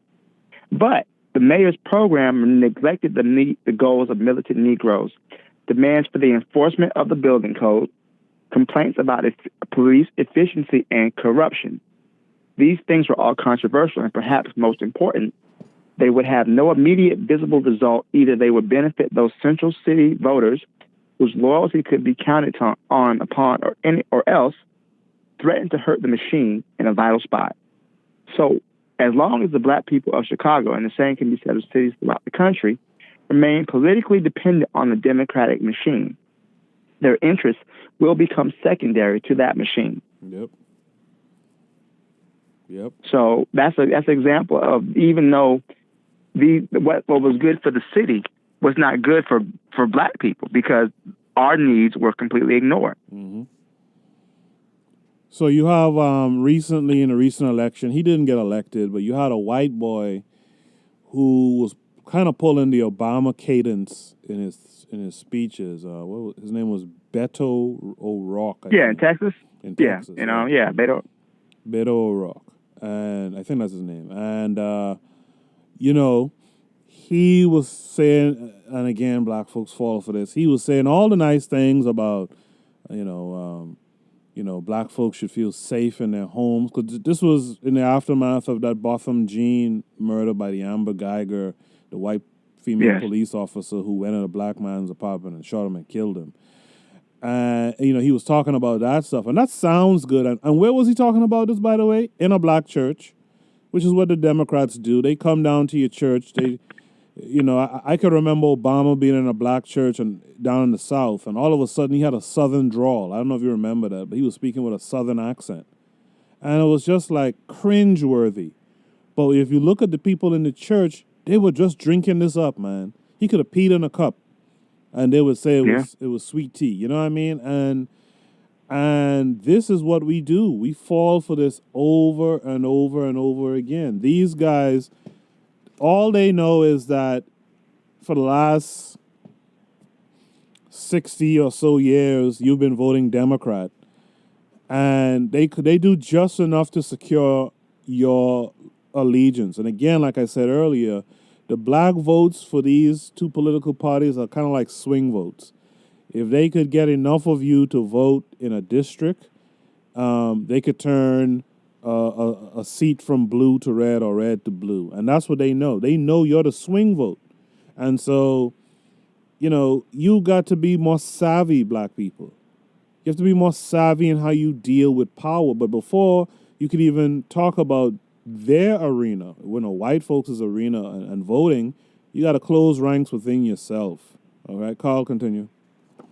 All right. So on page 66, you want to sum up the first myth is that the political and economic institutions of this society must be completely revised if the political and economic status of black people is to be improved. We do not see how black people can form effective coalitions with groups which are not willing to question and condemn the racist institutions which exploit black people, which do not perceive the need for and will not work for basic change. Black people cannot afford to assume that what is good for white America is automatically good for black people. Absolutely. Absolutely. Do you have any thoughts on that passage, Karl? I just really think that sometimes I think, like he says before, we kind of have to understand, we have to create and have institutions within ourselves, have pride in who we are as African people. Yep. Not indigenous, not Nubians, not aliens from the star system Rigel. Oh boy. As African people. Not Hebrews, not Israelites. Not Hebrews, okay, not Klingons, okay. Yeah. Cute African people. And once you start from there, then you'll be able to understand that trying to work with people who do not see the need to revise the system of racism, who don't even acknowledge the system of racism really exists, that's not going to work. Mm-hmm. Yeah, you changing your name to some Islamic name, it doesn't make sense. You following some foreigner's religion. It's just that's not endearing you to anything. That's just making you look dumb and worthy to be ran over. Karl, is there anything else from this chapter you want to add? The second myth he mentions about the assumption of a politically and economically secure group can collaborate with a politically and economically insecure group. And he mentions the Colored Farmers Alliance in 1886. Now, we're talking about well over 100 years ago. Black farmers trying to work together with white farmers. But what happened was that they took advantage. The white group was more secure than the black group. Mm-hmm. And their needs were completely ignored. Yeah. So there were many times where he mentions Tom Watson, who was a populist from Georgia, a part of the colored, he was working with the colored farmers. And he said, he mentioned he was an advocate of a united front between black and white farmers. He said in 1892, "You are kept apart that you may be separately fleeced of your earnings. You are made to hate each other because upon that hatred is rested the keystone of the arch of financial despotism which enslaves you both. You are deceived and blinded that you may not see how this race antagonism perpetuates a monetary system which beggars both." But this is the same Tom Watson who only a few years later, and because the political tide was flowing against such an alliance, did a complete turnabout. So this same Tom Watson, he let it be known that white people dare not revolt so long as they could be intimidated by the fear of the Negro vote. Once the bugaboo of Negro domination was removed, every white man would act according to his own conscience and judgment, deciding how we shall vote.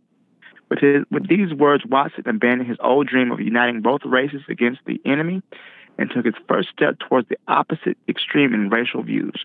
So once using black people was no longer sufficient, he then turned against black people. Right. He no longer had a use for us. When Hillary Clinton was doing all those interviews on the Breakfast Club and in the church and talking about she had hot sauce in her purse or something like that. After Hillary lost the election, have we seen Hillary in a black church again? No, Hillary's been kind of quiet. And thankfully so, by the way, but we haven't seen her bring her ass around a black church. Have we seen Bill in a black church since? When he was talking about, when he was, explaining his stance on the super predator comment that Hillary made back in the 90s? Have we seen him back in the church again? Nope. Nope. No, we haven't. Because they're done with you. When they're done with you, they're done with you, man. You know? You have to be more savvy, black folks. More savvy. Karl, continue. On page 77, he says, there is no American dilemma, no moral hang-up, and black people should not base decisions on the assumption that such a dilemma exists. Remember, Malcolm X said, if you're in the south of the Canadian border, you're in the South. There is no hang-up about the way black people are treated in this country. Right. So he says, what are the grounds for viable coalitions? So black people must first ask themselves what is good for them, and then they can determine if the liberal is willing to coalesce. They must recognize that institutions and political organizations have no consciences outside their special interests. Dr. Amos Wilson said, we have no permanent friends, only permanent interests. Mm-hmm. If your interests collide, then you can work together. Other than that, no. For you guys listening, sorry, Karl, for you guys listening, you can tell Karl will be a good author because if you listen to Karl speak, he doesn't just talk about the one book we're talking about. He brings in Dr. Henrik Clark. He brings in Dr. Amos Wilson. So you can tell if he was to write a book, how thorough it would be. But Karl, continue. He says on page 7, I think it's page 78, there's a clear need for genuine power bases before black people could enter coalitions. Civil rights leaders who in the past or at present rely essentially on national sentiment to obtain passage of civil rights legislation reveal the fact that they are operating from a powerless base. They must appeal to the conscience, the good graces of society. They are, as noted earlier, cast in a beggar's role, hoping to strike a responsive chord. So, again, I'm going to quote Dr. Bobby Wright, that it is pathological to appeal to the moral conscience of people who have shown no moral compass when race is a variable. Yeah. So it's pointless. He says also on page 79 that we recognize the potential for limited short-term coalitions on relatively minor issues, but we must note that such approaches seldom come to terms with the roots of institutional racism. So on page 81, first on page 80, the authors say, let black people organize themselves first, define their interests and goals, and then see what kinds of allies are available. They later say on the next page, page 81, black power therefore has no connotation of go it alone. Black power simply says enter coalitions only after you are able to stand on your own. Black power seeks to correct the approach to dependency, to remove that dependency, and to establish a viable psychological, political, and social base upon which the black community can function to meet its own needs. So we as a people need to become more self-sufficient. We need to work on our issues. This is why I always talk about on this show how there are things that white society has organized against you and it leads you down certain paths. I understand that. I understand how you can be kind of led down a way. But I also understand that when you realize that you're being led, you have to counter. You have to lead yourself. And so this is, this to me makes this book the most, so valuable, is that the authors are telling you, man, get organized amongst yourself first. Stop worrying about white folks and bringing white people into the conversation. You get organized first. And then maybe, if it's possible, and even I do, and to be real frank with you, Karl, I'm not even a big advocate of this.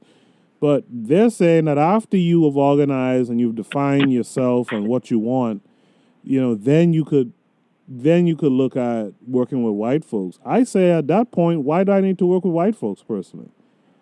I say once I define who I am, what I want, what I need, like a SWOT analysis. What are my opportunities?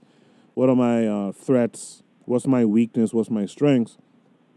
To me, after that, the rest is on me. What do I need them for, really? Right. He just something that he mentions on page 81. He says one of the most disturbing things about almost all white supporters has been that they are reluctant to go into their own communities, which is where racism exists, and work to get rid of it.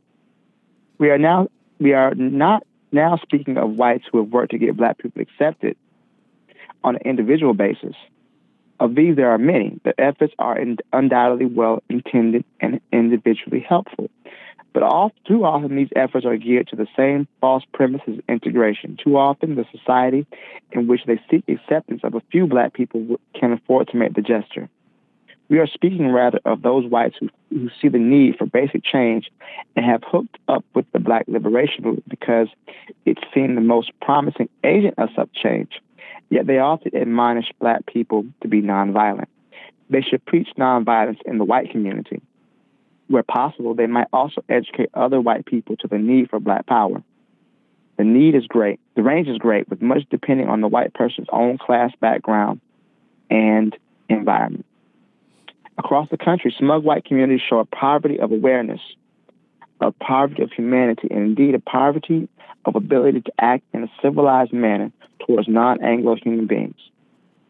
The middle white class suburbs need freedom schools as badly as the black communities.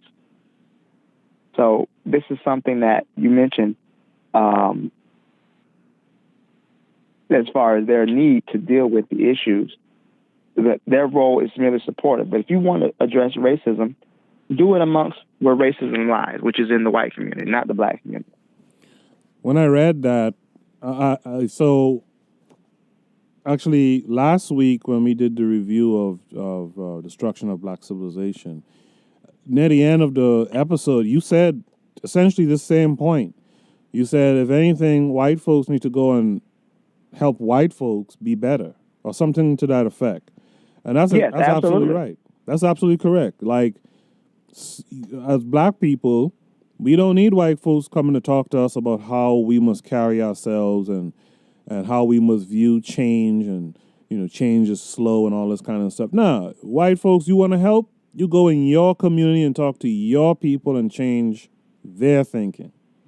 We don't need you in our stuff. In fact, on page 83, the authors say it is our position that black organizations should be black-led and essentially black staff, with policy being made by black people. And so many black people lose the message there completely. Again, like you said, black folks are so hungry for friends, it seems, that or so afraid of backlash, I guess, because this book also talks about that backlash a lot of black folks are afraid of when they talk about liberation struggles, that we are comfortable backing or playing a role in these organizations that cater to white folks being a part of the group. And I went to a protest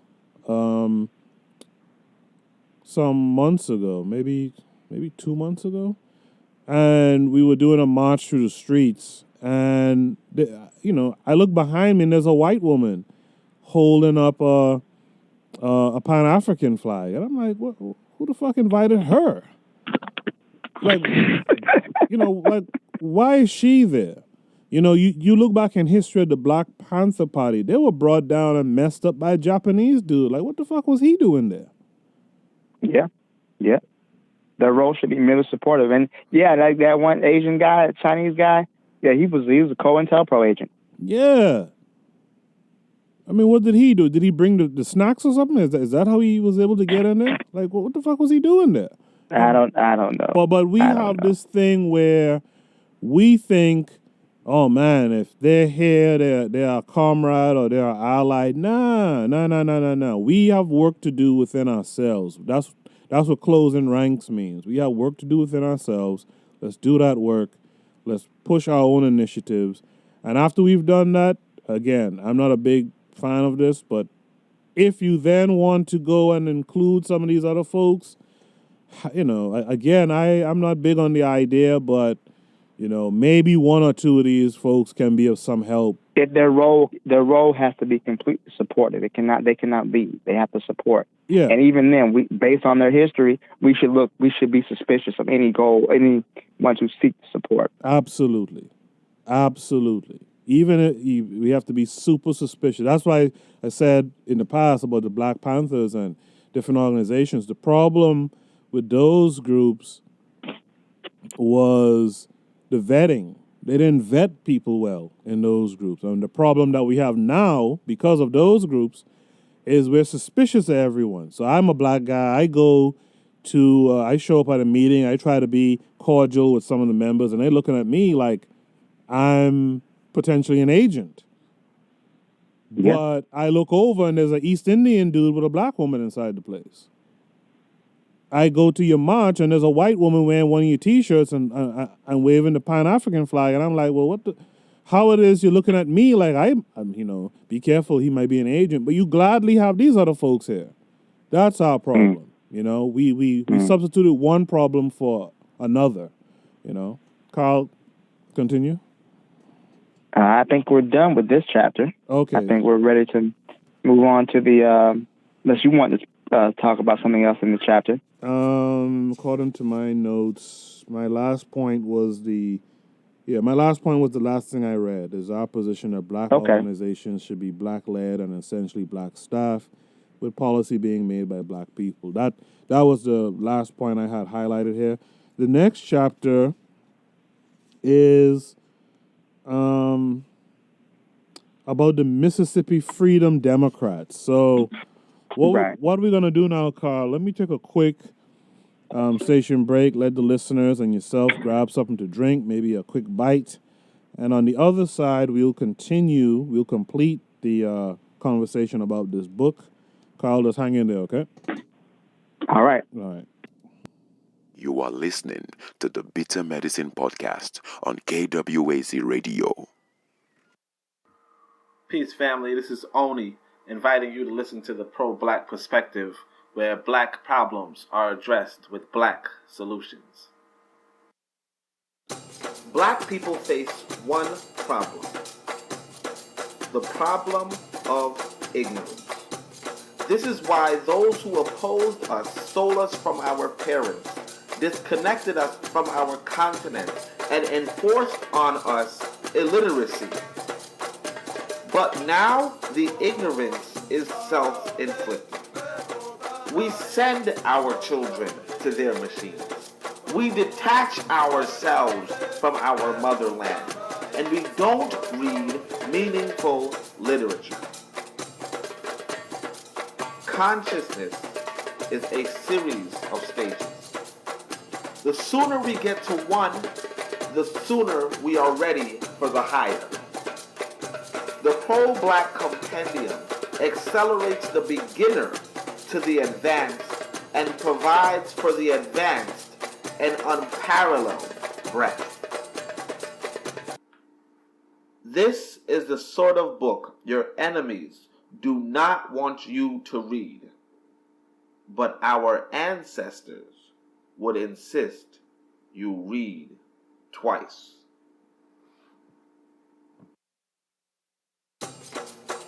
peace seeker. This is Oni from the pro-black perspective, and we need power. Power will not be handed to us. We need to build power. But in order to build power, we need a power blueprint. You need to study the best blueprints available. You have Gardners. You have Wilsons. You have Williams. You have mine.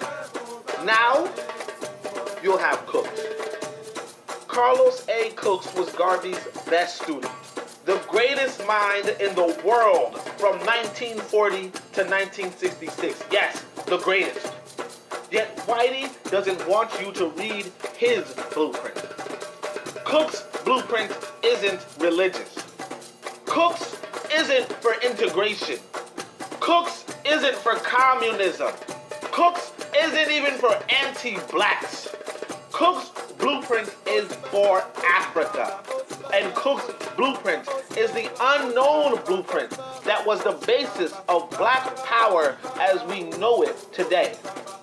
When you say buy black, you're talking about Cooks. When you say black is beautiful, you're talking about Cooks. When you say Malcolm got something right, you're talking about Cooks. But Cook's blueprint was lost, and Whitey is hiding that blueprint behind a $1,000 paywall. He's hiding solutions from you, telling you you need to take out a small loan to get the information that can liberate you. Whitey does not want you to have solutions to your problems, but you need solutions. You need power. I will give you the Carlos A. Cooks reader, valued over $1,000 at a 98% discount, $15. Send $15 to cash.me/$ABSONI with the subject Carlos and your email address, and I'll send you the ebook. We need power. You need blueprints. Start building today.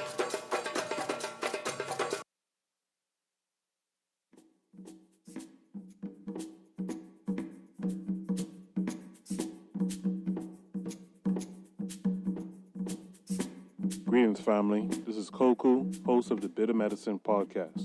In case you didn't know, we have an online book club called the Bitter Medicine Book Club. Every month, we will select a book to inspire the Bitter Medicine Podcast listening audience to read along together. At the end of the month, we will have a call-in show and book discussion. This is a great, dynamic way for readers to not only enjoy a book, but also have others to bounce ideas off of. They say if you want to keep anything away from black people, put it in a book. Don't allow this to be true. Head over to bittermedicineblogs.com and subscribe to our newsletter for important updates. Do that today. Join our reading collective today and empower yourselves, your family, and your community. Peace and blessings.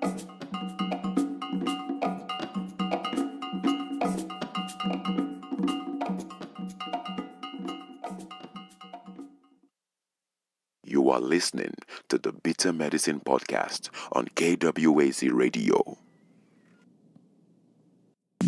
You're one black man who went to a good, essentially white high school in the city of New York. You obviously had had a good education. A good many of the people who work with you here in SNCC can say the same thing. And we're saying that... And you're a black man who came from a New York ghetto. And we're saying that there's a system that allows for one or two black people to get out. And that's the rationale for keeping other black people down. And it has nothing to do with the unwillingness or inability of the Negro to help himself and to work hard. That's the rationale, that the reason why black people aren't this is because they're lazy, unambitious, stupid, have rhythm, and they eat watermelon. You call on the black man to refuse to respond to his draft call. That is correct. And we will continue to do so while there's breath in our bodies. Do you really believe that the military policies of the United States are designed to exterminate the black man, as you've said? I most certainly do. I look at the recent statement by racist McNamara, who says that 30% of the people that are going to be drafted now under his new system are going to be black people, and that's nothing more than black urban removal. The white liberal who supported civil rights for so long with time and effort and money, what is your feeling about him? Well, I think that there's no reason why they should stop supporting the movement now. I certainly feel that if they're genuinely interested in black people, and since black people have charted a course, they believe in that program, they will continue to give to it. They need more white people to civilize whites. They need them to civilize the savages in Cicero, who throw rocks and bricks at a peaceful and lovable black man like Dr. Martin Luther King, who would not even hurt a fly. But that's very important, because our uncles and our fathers and our older brothers died in World War I fighting Nazism to protect the Poles, and those same Poles turn around and throw rocks and bricks at us after we died to save their lives. And people talk about we are savages.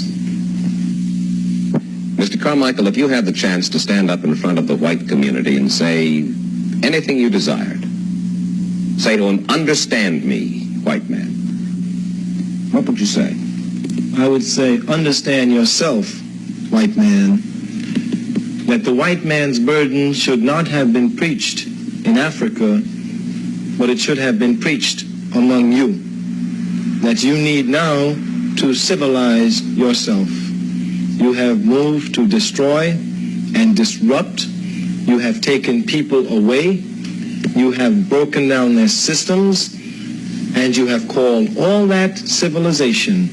And we who have suffered at this are now saying to you, you are the killers of the dreams. You are the savages. Yes, it is you who have always been uncivilized. Civilize yourself. Absolutely, absolutely. Let's give it up to the brother. That directly comes off of the last remarks Karl and I had before the break about white folks. If anything, you guys can just stay out of our affairs directly and work amongst yourselves. Make yourselves better, because you are the savages of the world, and it's clear. Karl, welcome back. In this section of the book, the writers talk about voting in Mississippi. Right. What things stood out to you in this chapter of the book?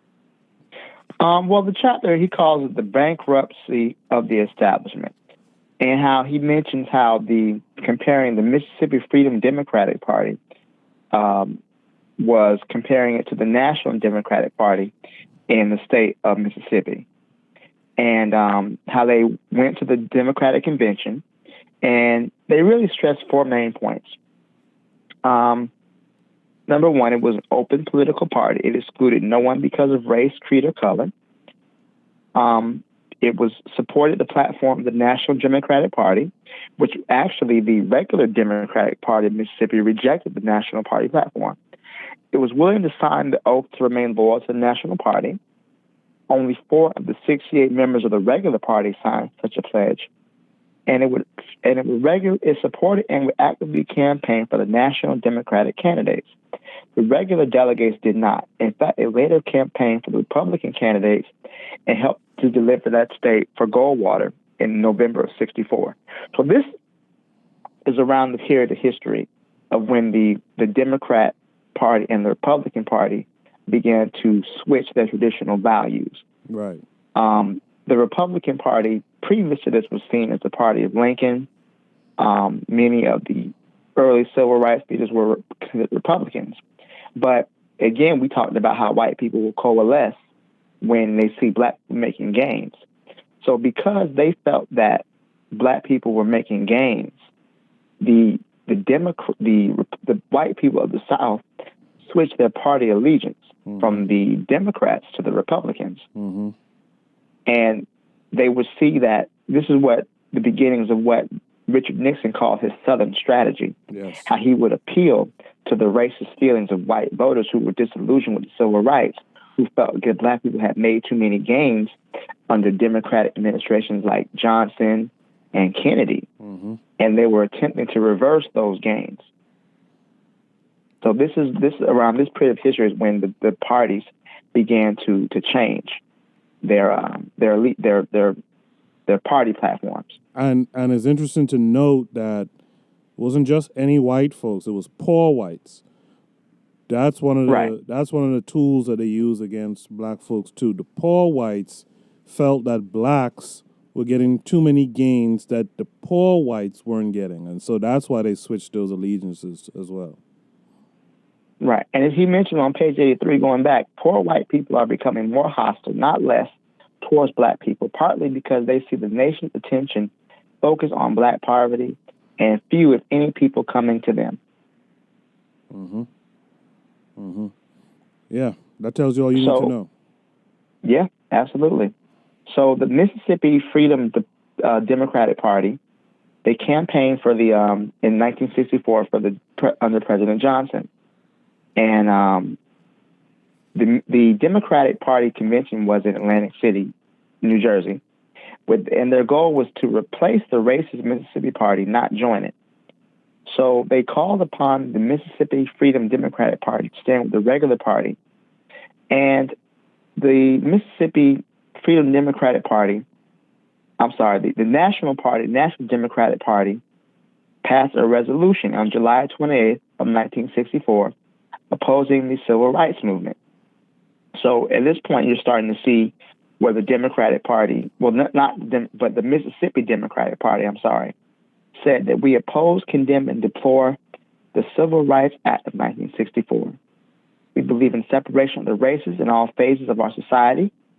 It is our belief that the separation of the races is necessary for the peace and tranquility of the people of Mississippi and the continuing good relationship which has existed over the years.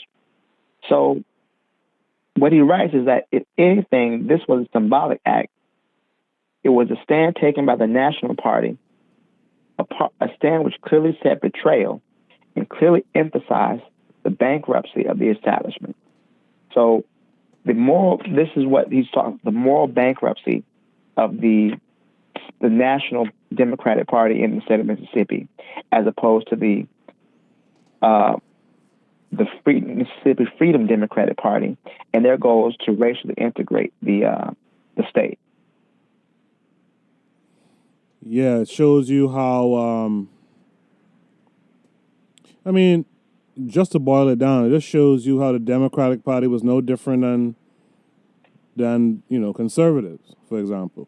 Right. They were limiting blacks because the premise of this chapter is that the vote equals power. The ability to vote meant power.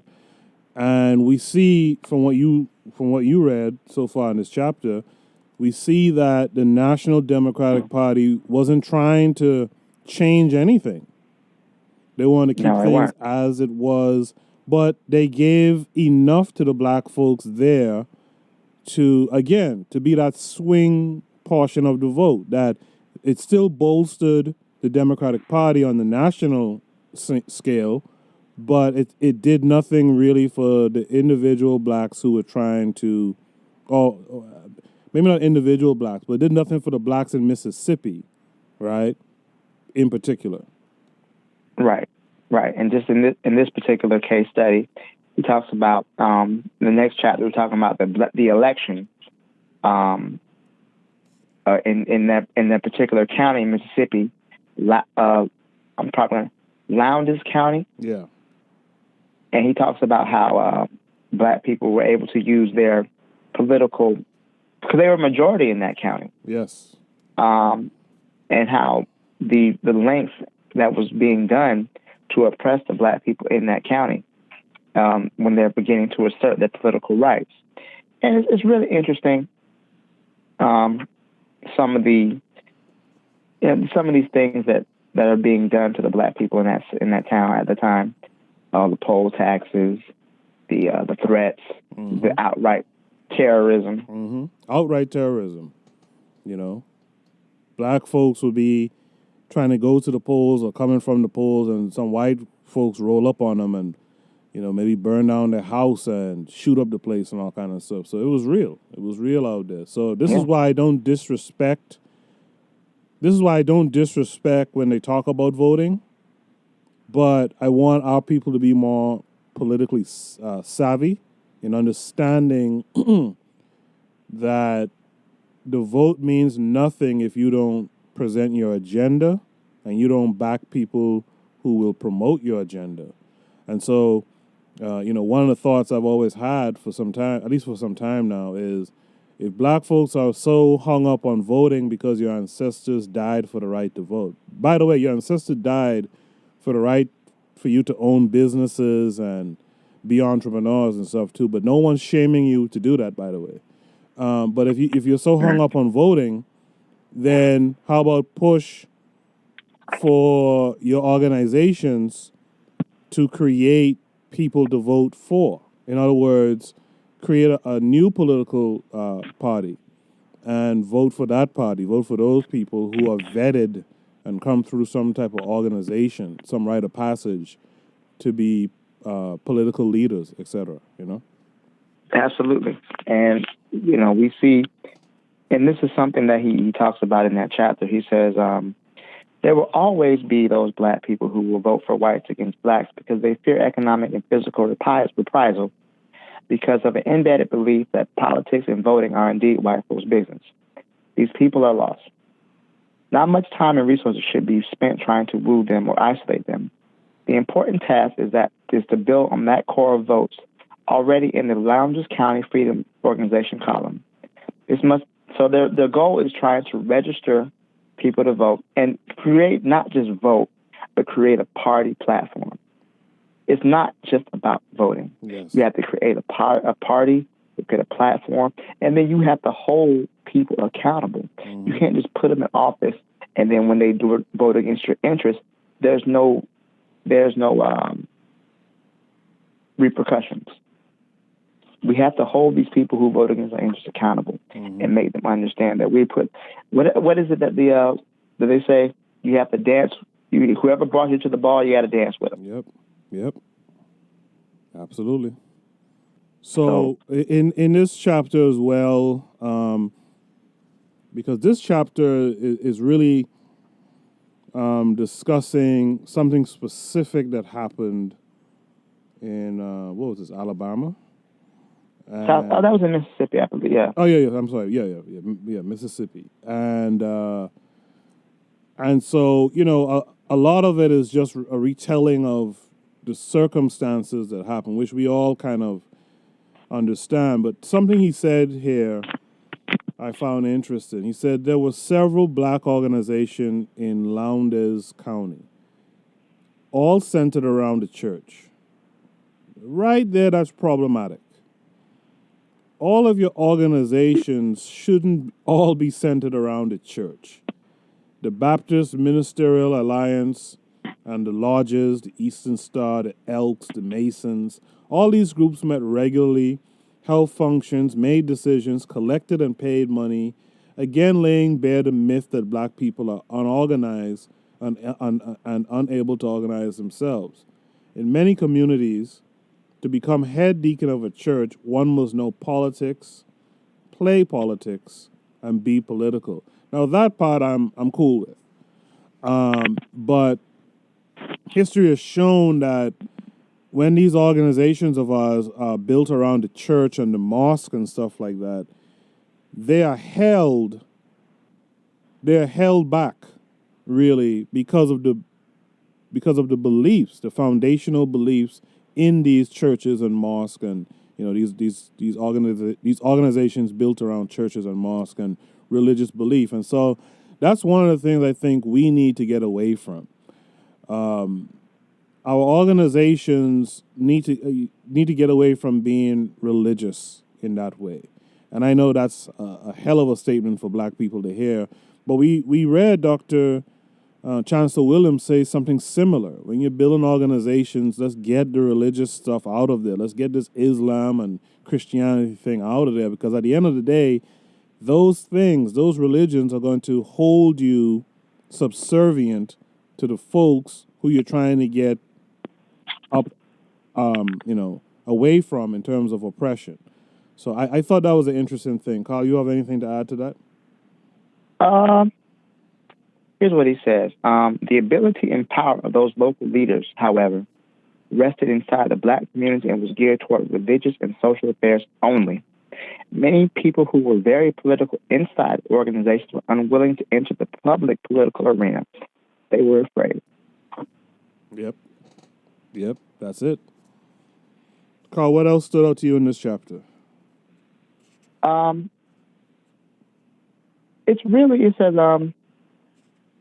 It told a good story. Yeah. I think also he understands that about when people say black people need to be prepared, we're not ready. For white Western civilization is always projecting itself as ready, whereas the black man must prepare himself on page 107. If preparation means learning to rule in the racist manner that whites demonstrated in Lowndes County and throughout this country, then black people should not bother to learn those lessons. Right. So that, and even that, what he said there is actually something biblical. How's it go again? It goes, strive not. And be not your oppressor. Right. Strive not with the oppressor, choose none of his ways.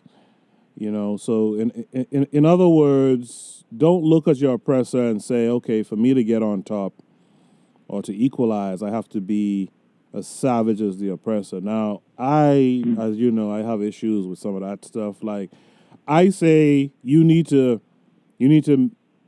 match intensity with intensity. That's how I look at life. You fight fire with fire. You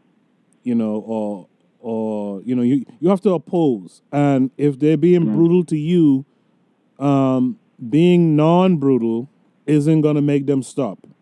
In fact, the tendency is if you have an easy target, an easy whipping boy, you're going to keep whipping. You're going to keep shooting, right? So it's when you make yourself difficult to be touched by touching back. Right. That's really what I think is what's needed. Right. It's funny you mentioned that. I actually heard that plenty of times, and I heard it in a song by Dennis Brown. I thought he was Hebrew. Yeah. I thought he said that. He taught me. Yeah. That's a biblical thing. A lot of what Dennis Brown would sing about, again, being Rastafarian, a lot of that belief is biblical. So right. So yeah, that comes across in his music, Bob Marley, Buju Banton, etc. My last thing from this chapter, is it the same chapter? My last thing is, no, I'm sorry, I jumped ahead to the black belt election. Is there anything else you want to say from this chapter, Karl? He says how the Freedom Party must also be aware that it must somehow counteract economic dependence, which so seriously impedes organizing. It must begin to think of some ways of building a patronage system, some sort of mechanism for offering day-to-day bread and butter help to black people immediately in need. And he mentions how a black family's home was destroyed by fire. 14 children and 2 adults were left homeless. And it would have been good for the party to be able to provide that. So only so many black people will rush to the banner of freedom and blackness without seeing some way to make ends meet to care for the children. So that is, if you're going to organize politically, you have to organize to be able to provide for those who are in need. You have to, and this is why we have to close ranks and work on ourselves first. You have to have an economy. That's the basic thing in any society. You have to have an economy of your own so that when white society decides that, okay, that Negro there is too loud and boisterous. He's attacking our hegemony too much.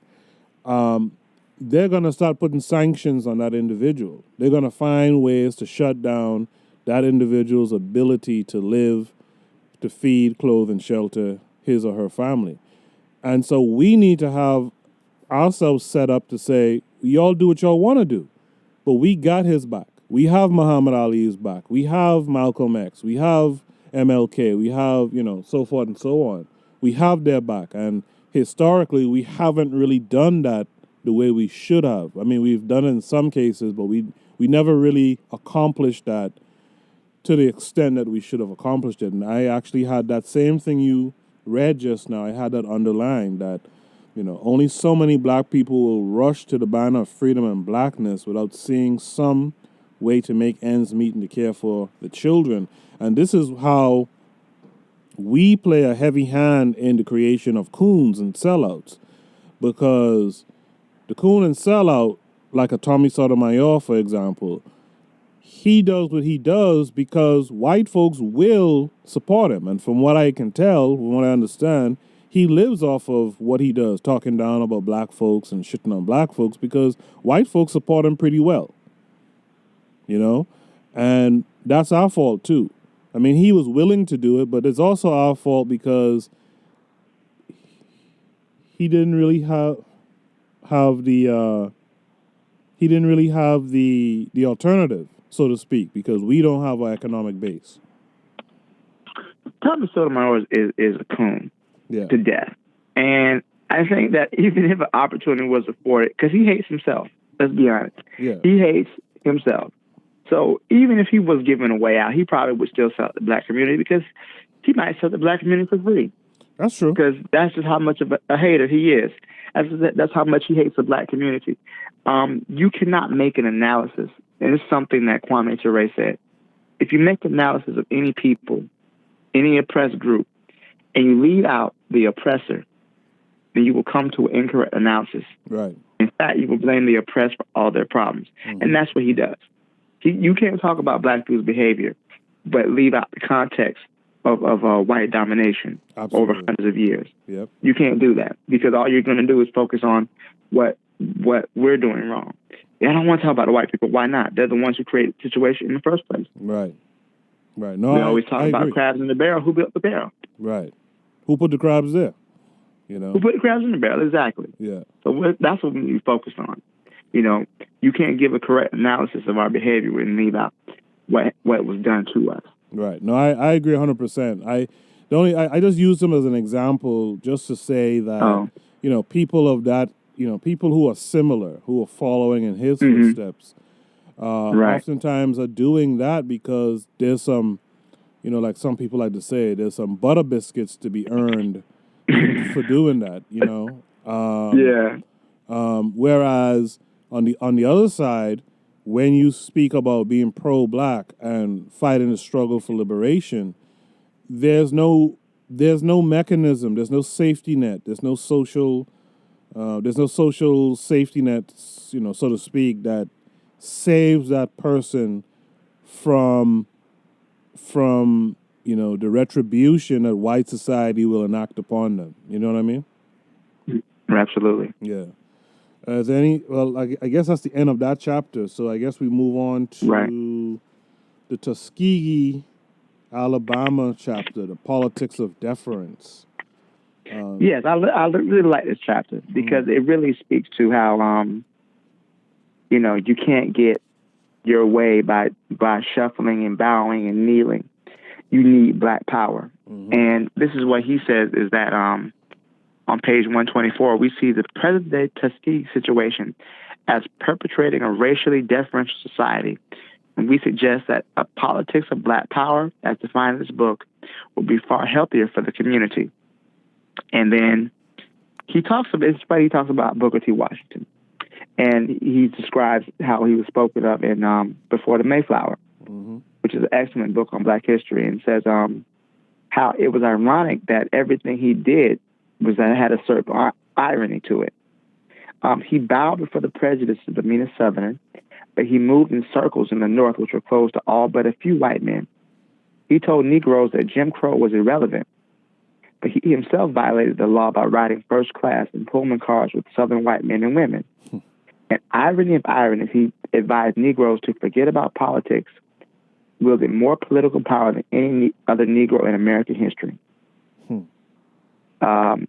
And he mentions how the school itself became built. Black people were using their vote politically. and a former Confederate colonel was running for Alabama legislature, and he needed votes. So he said that you could persuade the blacks to vote for him. He would, once elected, push for a state appropriation to establish a school for black people in the county. And he did that. So he says, thus the black people of Tuskegee used the ballot effectively to gain their goals. They were not begging, relying on sentiment or morality. They traded their votes for a specific and meaningful reward. If Foster had not kept his part of the bargain, they could have punished him with their political power in the next election. This kind of strength comes only from organization and recognition of their interests. Foster respected their black power. This historical fact seems to have been forgotten by many people today who counsel black people to follow the teachings of Booker T. Washington in regards to mitigating political activity. If Mr. Adams and the black people had not acted politically, Washington might never have acquired the influence that he did. That was an interesting entry. I'm sorry. Yeah, I think I didn't even know that history, but here is Booker T. Washington telling black people to forget about politics and leave that up to the white folks. And yet here, he would not have even had a school had black people not been able to leverage their power to get the things that they wanted done for their community. And interestingly enough, the folks down in Tuskegee ended up kind of following Booker T's ideology. And in many ways, Martin Luther King Jr. had a similar ideology. That they had that kind of, I think in this book they call it the biracial, what do they call it again? The biracial government or something? Biracial, the coalition. Yeah, biracial government, right? Blacks and whites working and governing together. And that's kind of what MLK was on. But the reality of that paradigm is that what really happens is the whites have all the power and blacks kind of turn a blind eye. You know, that's the deference part. Blacks turn this kind of blind eye to the fact that whites hold all the government positions, they own all the businesses, etc.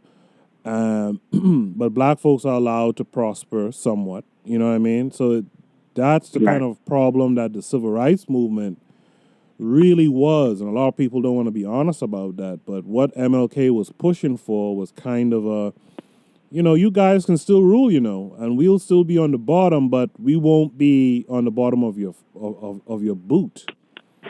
We'll still have our middle class and this, that, and the other who can work at the universities, who can be doctors and this, that, and the other, while you guys still hold the power of the nation. You know what I'm saying? And that's problematic for me. Right. And he says, he mentions that there were always a handful of black people in the community who did not accept the politically subordinate position assigned to them. They knew they were colonial subjects in their own land. A black sociologist joined the faculty of Tuskegee Institute. He stated, Booker T. Washington came to teach the Negroes how to make a living. I came to teach them how to live. By this, he meant black people should become more active in civic affairs. So sometimes, but this is something that a white person said. He said sometimes some of the rural Negroes and some of the colored professors at the Institute think that we don't treat them fairly. But in general, we manage to keep them pacified. And that's kind of what MLK was going for, right? He to his credit, he recognized before his death that was the wrong tactic. But that's kind of what they were going for. They were going for being pacified, really. But at the end of the day, the power was still in white hands, not in black hands. Yeah. Exactly. And within that too, MLK had that kind of colorism idea as well, where the lighter blacks will be on top and the darker blacks will be on the bottom. And again, no one talks about that. But that was the mindset of a lot of those black folks at that time who were involved with the civil rights movement, that, white power, the power will still be in the hands of white folks, but we'll be able to move within the paradigm of white power. And again, we will still kind of keep, what white folks think about us in terms of lighter is better and this, that, and the other. So that's why I have my problems with Dr. King and that movement. But Yeah, I mean, this book kind of points that out in an indirect way. Right. And, he also mentions how once black people began to gain more political power, the white power structure gerrymandered the entire city of Tuskegee. Yes. So the city boundaries were changed to make a 4-sided municipality into a 28-sided one. And the Republicans still do this to this day. They often use the gerrymandering tactic to separate and divide the power of the black vote. Yep. Which baffles me. I'm not an advocate. I'm not in the Democratic Party, but the Republican Party is always telling blacks they don't want them to vote by restricting the right to vote, making it harder and harder for you to vote. Right. So this is part of the tactics that they use as fraud. So, what black people did was boycott the white businesses in their area. It says the boycott lasted about 4 years. During a period of 2 years, 26 businesses operated by whites closed down. But even then, the whites did not give in politically. The black people of Tuskegee had economic independence from local whites, and they used it. So their political power did not increase. Apparently, the whites were willing to suffer economic disaster rather than concede political power to the blacks. And those boundaries that went from 4 to 28 or whatever, they didn't get that back till years later, like 20-something years later. It said that the city boundaries were not restored until 1961, and then as a result, legal action culminating in a federal court decision which ruled that the gerrymander had been racially motivated in violation of the 15th Amendment, and that a state may not gerrymander municipality boundaries on the basis of race. So they had to take that all the way to the Supreme Court, it looks like. Yeah, that had to go to the Supreme Court to become law. And I mean, we still see this happening today in different forms. One of the things people talk about voter suppression down south. This is just a side note.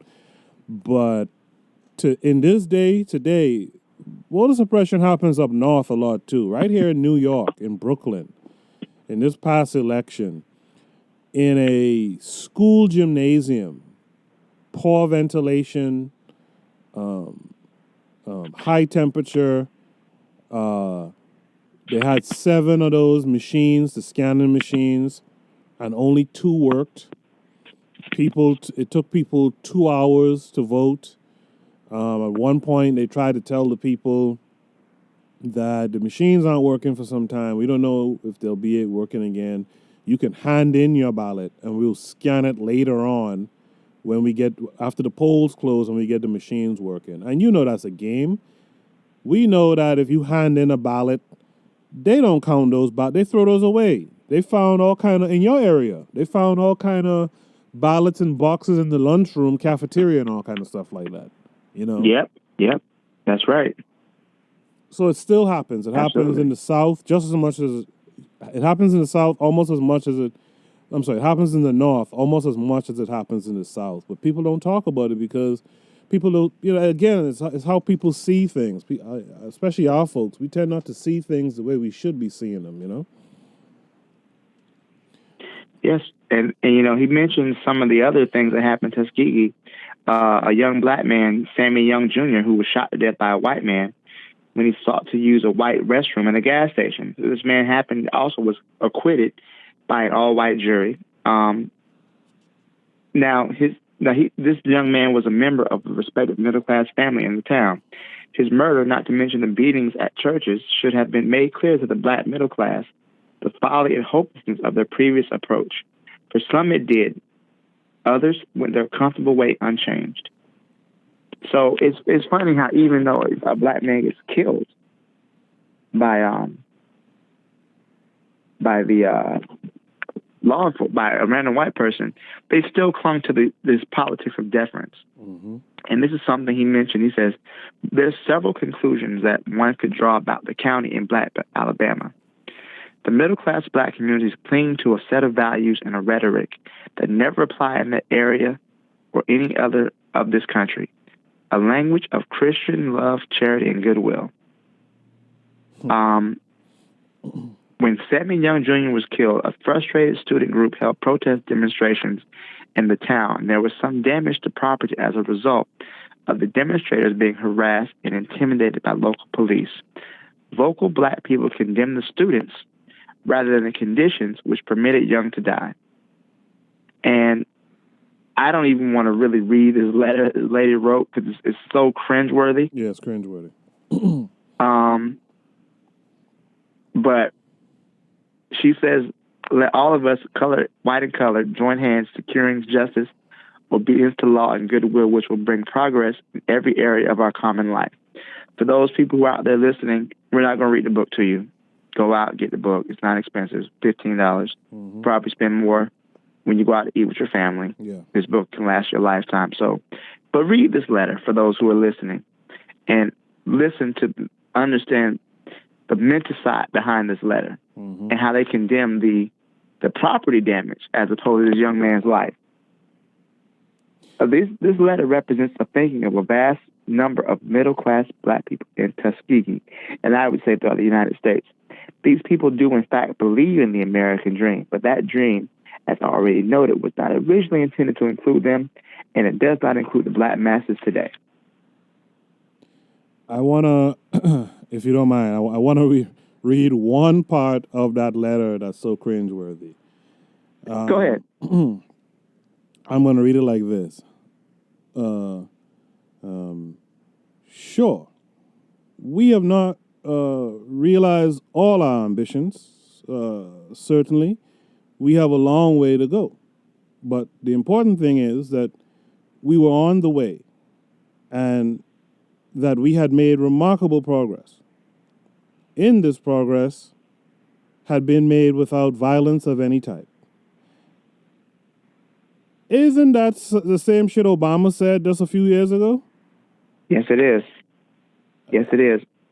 Black people, nor is this lady is not realistic about white attitudes on page 142. Black people must stop deluding themselves that the basic intentions of most white people are good. White America, in many ways, has been telling black people that the hopes and language of the letter reproduced above are nothing more than naive lamentations. This letter has the same talking points, and again, this murder happened back in the early 60s, late 50s. These are the same talking points we hear from the Obama type people, the so-called black leadership. We hear this all the time. Sure, we have not realized all ambitions. Certainly, we have a long way to go. But the important thing is that we were on the way, that we had made remarkable progress, and that this progress had been made without violence of any type. That's Obama's talking points. You even read it in Obama's cadence. I tried to. I tried to capture his cadence. That's Obama's talking points. This is 50 years ago. And this is essentially the society that MLK was trying to create. That nonviolence stance. This is the kind of rhetoric around that nonviolence stance. It's cringeworthy, you know? It's absolutely cringeworthy. And like you said, black people must stop deluding themselves that the basic intentions of most white people are good. We gotta... What's the thing I always say on this show, man? These white folks are savages, man. Savages, yeah. Stop thinking that there's some good in them. And you've had long enough now to see that they aren't. I mean, MLK, like that clip I played, MLK was a guy, a peaceful guy, Christian, peaceful, wouldn't hurt a fly, from all reports. And they shot him in the face. Yeah, they put a bullet right through his head. They shot him in the face. They Man, I tell you, black folks just don't get it, man. Karl, what else from this chapter you want to point out? One more thing on page 144. Black people must not indulge the fanciful notion that whites, because they are white, have a priority on leadership talent. The only sure talent that Tuskegee whites have demonstrated is the ability to suppress and oppress black people. To enter this despicable history in the name of love and biracialism is absurd. The black people should create rather than imitate. Create new forms where politically inclusive rather than imitate old racist forms which are politically exclusive. The black people have nothing to prove to the whites. The burden is on the whites to prove they are civilized enough to live in the community and share in its governance. I had that last line underlined myself. That was going to be my last point from this chapter. I mean, that's what it is, folks. We ain't got nothing to prove to whites. Stop trying to prove that we're worthy and all this old shit. Like, that's a foregone conclusion. We're worthy. We're just as human as they are. We've done great things in our past. We still do great things here and there now. You know what I'm saying? We're still great people. The burden's on these guys. Their history is one of domination and terrorizing whole groups of people and stuff like that. They have to prove that they're civilized, not us. But that's because you guys are taking their words and believing what they're saying about you. Mm-hmm. Karl, that takes us to, I think, the last chapter, right? Yeah, Dynamite in the Ghetto. Dynamite in the Ghetto. Karl, what are your thoughts on Dynamite in the Ghetto? Well, I think that even though it was written in 1967, it really astutely, illustrates the points that we go through. And he mentions on page 161, skipping ahead, this country with its pervasive institutional racism has itself created socially undesirable conditions. It merely perpetrates those conditions when it lays the blame on people who, through whatever means at their disposal, seek to strike out at the conditions. What has to be understood is that thus far there have been virtually no legitimate programs to deal with the alienation and oppressive conditions in the ghetto. Something Dr. Amos Wilson said in, we haven't read this book, we probably touch on this book soon, Black on Black Crime. American society is crimiogenic. It creates the conditions for crime to flourish because there is a need for this. Yep. So this is what he's talking about in Dynamite in the Ghetto. The conditions for social unrest are inherent in the conditions of black people in these countries, in these areas in the country. So this chapter is called Dynamite in the Ghetto.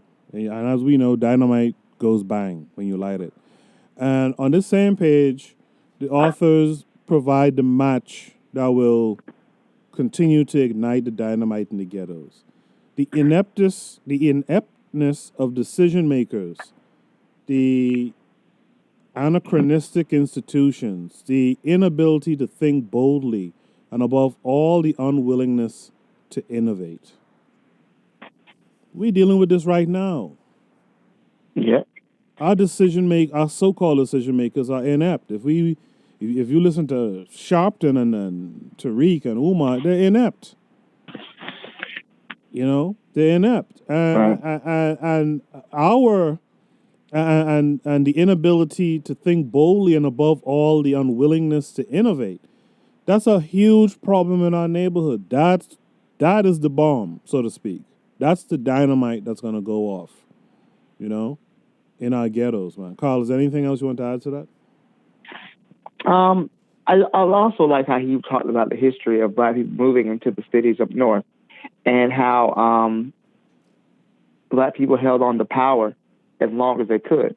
Black people lost political power not because of a result of our ineptness, but because of violence and terrorism and the lack of the American government to support its black citizens. But in reality, we realize we're not really citizens, but actually subjects.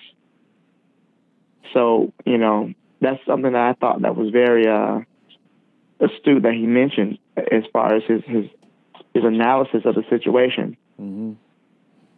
He says the core problem of within the ghetto, is a vicious circle created by the lack of decent housing, decent jobs, and adequate education. The failure of these three fundamental institutions to work has led to the alienation of the ghetto from the rest of the urban area, as well as to deep political rifts within the two communities. So this is something that even today, lack of decent housing, decent jobs, and adequate education. Yes, still plagues us right now. And yes, that takes us, because that wasn't the last chapter. My apologies. The last chapter is the search for new forms.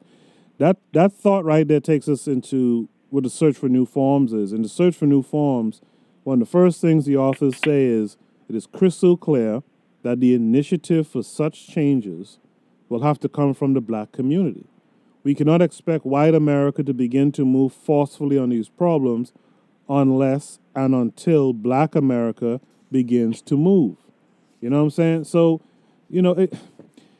it cannot be stressed and repeated often enough, but ultimately, black folks, we are currently our biggest problem. Again, I'm not taking, white folks off the hook here. What I'm saying is we are not holding this bull by the horns and directing it Right. into the direction and position that we want it to be in. Instead, we are running from the bull. Right. It's very, this monster that we live under, this Babylon system, as Bob Marley would refer to it, it's vulnerable in several ways, but yet we don't exploit these vulnerabilities. Yeah. Because we need mass collective action. It cannot be one individual, who's doing things. We have to unite as a group, as a mass, and then we could unite politically, black first, but not black only, because you got to have a black mind as well as a black face. So then with that way, we could move together to exploit the weaknesses inherent within the system that we live under. And, the ghetto creation is an interesting one. The ghettos, we didn't create the ghetto. We just moved into them. And it happened when there was these great migrations from the South. I mean, they give you numbers. I'm not going to go over it, but like at one point, there was only like 10% of black folks like in the North and stuff like that, whereas it was like 60-something% of them down in the South. And then after World War II, there were these great migrations where black folks would come into the North, going to out west, California and stuff like that. And so you started to see the numbers increase. And what's been increasingly occurring in the last several decades is that not just black folks, but most folks are moving to cities now. At one time, there was a lot more people in those rural areas, but most people, I want to say the number is close to it's high 80% that, most people are living in the cities, and that's true of black folks. Most black folks are living in cities, which means that, as an aside, I spoke about this last week. You're not around farmland anymore. You're not farming. You're not making your own food. None of that stuff. You're in these cities, and frankly, that's kind of where they want you to be. You know what I mean? Yeah. A lot of the domination of black folks has occurred when we came into these cities. So while you're in these cities, the first thing you need to do is look away from these political parties. These political parties want you in the cities. You have to create your own independent party, and that's a big message throughout this book. Karl, is there anything else you want to add from this last chapter? No, that pretty much covers it. Yeah. So, Karl, there's the version of the book that I'm holding is the one that came out in 92, not the one that came out in 67. Although I think I have the 67 one too. There's some afterwords in there, and the first one is called TCB. And what's funny about TCB is you read TCB and you're kind of wondering, well, what the hell is TCB? And then you get to the very last part of that afterword, and that's when they tell you what TCB is, right? They tell you TCB means take care of business. You see? They will not be stopped in their drive to achieve dignity, to achieve their share of power, indeed, to become their own men and women in this time and in this land by whatever means necessary. And I thought that was so poignant. Take care of business. I have an episode a few weeks back talking about we need to take a more business approach to our lives, and that's what you got to do. Take care of business. Part of taking care of business is understanding who's your competition, who's your enemy. And that's what we need to do. We got to take care of business. And when we do that, we will achieve our dignity. We would achieve our share of power. And that's what we got to do. Karl, is there anything else you want to add from that He says that we understand on page 184. We understand the present rules of the game. We reject them, but before the need for new rules and new forms can be accepted by Black people, there must be created the will, the consciousness for these forms. So we have to have the will, not to create new political parties, new ideas. But the fact that on page 183 says the fact that the government will never give Blacks everything they need economically unless they have the power to threaten enough in order to get enough. The periodic handouts can never satisfy. It is our hope that one day, that the day may soon come when Black people will reject federal funds because they have understood that these programs are geared to pacification rather than genuine solutions. Mm-hmm. We're not there yet. I hope to see that there. Yeah, I hope to see that one day too, man. I hope it happens in my time on Earth, you know? Me too.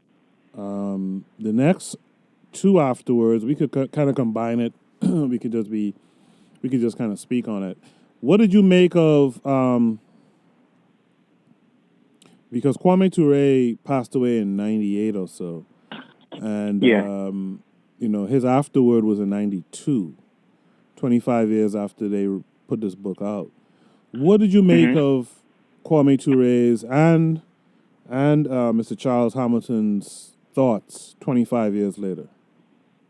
I really thought that he really kind of updated it for us, at least at that time, that modern day. Mm-hmm. He says that,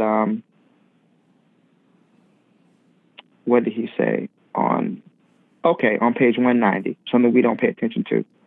The book warned against individual advancement as a marker for progress. Over and over again, the book showed that the character of our struggle was mass-based. It is only through mass struggle that advances us, and only when the masses advance do we advance. Mm-hmm. Thus, the capitalist reforms of the government will stave off revolution. The capitalist reforms of the government to stave off revolution will inevitably bring it about. The Los Angeles Rebellion of 1992, talking about the Rodney King riots after Rodney King the officers were acquitted, signals the end of reforms as a corrective means for even the capitalist system, that the masses of our people accept that revolution is our only alternative now is crystal clear. I think Kwame was being a little bit optimistic. I agree. And I do see that. I see the need for revolution. But I think that, as he says here further, is that there's a fear of revolution because it's going to bring bloodshed. And this is something that we have to overcome. We're already getting our bloodshed already. Yeah. So what difference does it make if we fight for our dignity and we shed blood? That's the part that baffled me. And why it baffled me, too, was in 1967 when he initially wrote the book. We didn't talk about it earlier, but there's a part in the book where he talks about... there's a part of the book where he says, you know, during that nonviolence nonsense that King and them were doing,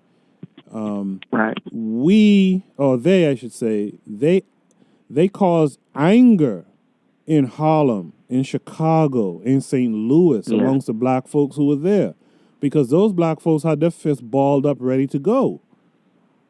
And every day they had to watch on television their black brothers and sisters getting hosed down, beaten, bitten by dogs, lynched, and all this old stuff, and no one had the balls, so to speak, to call for, it's time for revolution. If we spill blood and have blood spills, so be it. But we getting killed and slaughtered already. Right. And so that's very true. Mm-hmm. Continue, Karl. No, I'm sorry, I didn't cut you.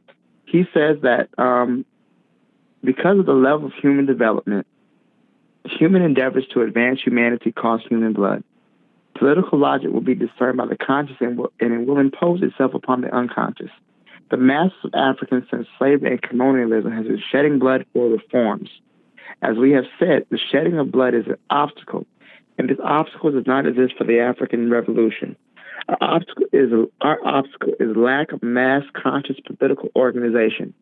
That is to say, we must transform mass movement to mass organization. That is the difference between spontaneous rebellion to organized revolution. The political logic can be seen by anyone. Since we shed blood continually but sporadically in a disorganized manner for reforms, let us permanently organize ourselves and make revolution. And this is where I have issues with some of the elders. While what he said there is, is logical, I guess it's true. The thing that he's ignoring is, even if you when you become organized, and white folks see that you become organized, guess what? They're gonna become worse than they are. You think because they observe you getting organized and self-sufficient and self, achieving self-determination, you think they're going to ease up? No. History has shown they get worse. That's why Black Wall Street was bombed and all that kind of stuff. They get worse. So guess what? At some point, while it is true and logical to get organized first, you're still going to have to get prepared to shed some blood. That's just what it is. And I find it disheartening to see a lot of these elders who I have respect for, but when it comes right down to the nitty-gritty, they shy away and I dare say kind of have a limp-wristed response to being organized and being willing to, to bring about a revolution, an organized revolution where blood will be shed. I think there's a fear of the casualties, like you said, and it's not an unfounded fear. We see the overwhelming might of the U.S. military, how they're able to project force, even with drones, airplanes, all type of fighting vehicles. It's something to consider when you're talking about going to war against the mightiest military on earth. But yet, history has shown that it can't be done. That was successful for the Vietnamese. It's succeeding in Afghanistan right now. The United States invaded Afghanistan. They had to actually create infrastructure for them to destroy. So Afghanistan was in a 17th century state of and they had to build it up just to destroy it. Yep. And yet, even now, the Taliban controls more territory now than it did when the U.S. first invaded. Yep. So asymmetrical warfare, is always been the United States' great weak. Just like, for example, me being a student of history, you see how when the British invaded during the American Revolution, when the Redcoats marched in formation, what did the Americans do? They hit and run. They shoot them, run into the forest, shoot them, run into the forest. Yep. They knew they couldn't fight them on a one-on-one basis, so they had to use asymmetrical Indian warfare, guerrilla warfare, however you want to call it. Mm-hmm. So it's not unfeasible, but I think right now the level of menticide in our communities, we end up fighting more of our own people than we would fighting with us. Yeah. And to be clear, we need a cultural revolution. Right. To be clear, we're not ready to take on we're not ready for a revolution. This is the point of this broadcast and this book.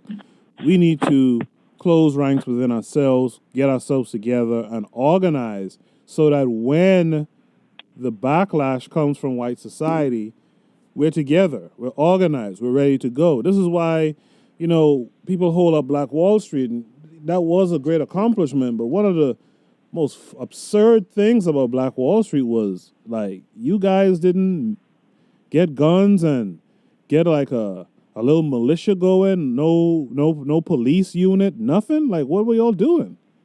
You can't have all that fly stuff and leave it unprotected. White folks, of course, are going to destroy that. And this is how we have to think now. We have to think of, let's get together, let's do what we got to do, create economic bases, represent ourselves politically, and also have the third part, which is that military arm to ourselves. So yeah, we're not anywhere close to that. And this is such a problem for me. I mean, 50 years after this book was written, we're still not there. Yeah. And he says, I think none of the suggestions this book have been implemented. The reason, we repeat, is heightened repression by white power. History moves at its own pace, not ours, even if we are catalysts to help speed up the process. The authors want suggestions implemented in 1967. It is only in 1992 that we can clearly see the beginnings. It is clear that mass political organization on Pan-African scale is the only solution.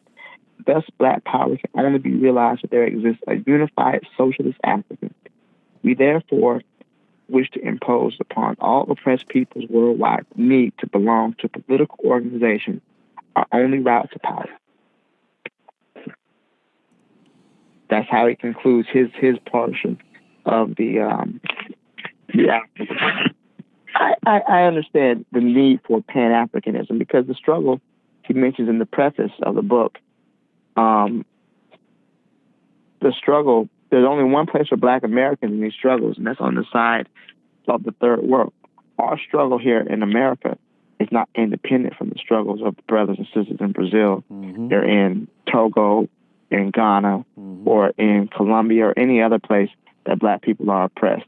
These are all one struggle. And I think we do ourselves a disservice when we attempt to separate the struggles. I agree. And I would like to add one thing to that, which you said. You said we do ourselves a disservice. I also want to add, I think some of the more vocal people for that disservice, to be honest with you, I think they're supported and paid to say what they say. I think the whole Yvette Carnell thing, I think she's paid to do that. And now, knowing what I know about Tariq Nasheed, I think he's paid to do it because he's all about the money at the end of the day. You know, Antonio Moore, I think they're being propped up and paid to do this stuff. And it's such a shame how easily we can be dissuaded from organizing and being one solid, unified group, man. That's true. Is there anything else you want to say about this book, Karl? Something he says in the preface, I missed it. He says that Black people in America have no time to play nice, polite parlor games, especially when the lives of their children are at stake. Some white Americans can afford to speak softly, tread lightly, employ the soft selling put off, or is it put down? They own the society. For Black people to adopt their methods and believe in our oppression is ludicrous. Absolutely. And, you know, the fact that he recognizes that, but then kind of has a very soft approach later on to revolution, that, you know, I find that a little bit problematic. But again, this is what I always say. You can criticize and critique the elders. Now, am I throwing Kwame Ture in the dumpster? Absolutely not. Absolutely not. But I am saying that you can critique certain things these guys say and still not throw them away. I mean, as much as I get down on MLK, I don't throw him away completely, you know. But, you know, that's just my take. But I thought that this was a very good book, and it's a good book from the standpoint that this was talking about stuff before 1967. Right. And you still see it going on now. When will we listen? When will we not just listen but then act? You know, this is the problem I'm having. And what does it take for us to get on code? That's one of the greatest questions I have. Every day I ask myself, man, what is it going to take to get all Black folks on code? I don't think you'll ever get all Black folks on code. Yeah. But I think that you will be able to get a significant mass. And if you look at the history, for example, I think Fidel Castro only had 80 people with him when he overthrew the government of Cuba. And he was able to revolutionize the people with just a small amount. So all we need is a small, loud, dedicated, cohesive group, and they can, you know, unite and revolutionize the people. You know, And that's what we need. We need cultural revolution first, because before we can begin the physical revolution. Our scholars, our leaders, our teachers, they get called hoteps and all sorts of ashy and all sorts of insults. But whenever we talk about being African, we tend to get shot down. Mm-hmm. But there needs to be a realization and understanding of these concepts. Yeah, it's an interesting thing. I just want to tell the listeners that the discussion doesn't have to end here today. You can still join in. You can, on our YouTube page, you can go there and leave a comment, and we can still have discussions. You could have discussions with us on social media as well, Facebook, Twitter, Instagram, Tumblr. Karl, this has been a great discussion. Our next book, the last book for the year, is from Steve Biko, I Write What I Like. Karl, is that a book you've read before, or? I didn't finish it. Okay. I read it, so I read most of it. School, work, bills. Yeah. Kind of caught me. So I'm really gonna sit down and finish his book. And by the way, listeners, if I'm a very busy, a very busy person, believe me. Karl is a very busy person, believe. If we can sit down and read the book and then come and sit down here and have a 3-hour discussion about the book, you can do it as well. Like Karl said earlier, we're not here to read the book for you. Go ahead and buy the book. It's cheaper.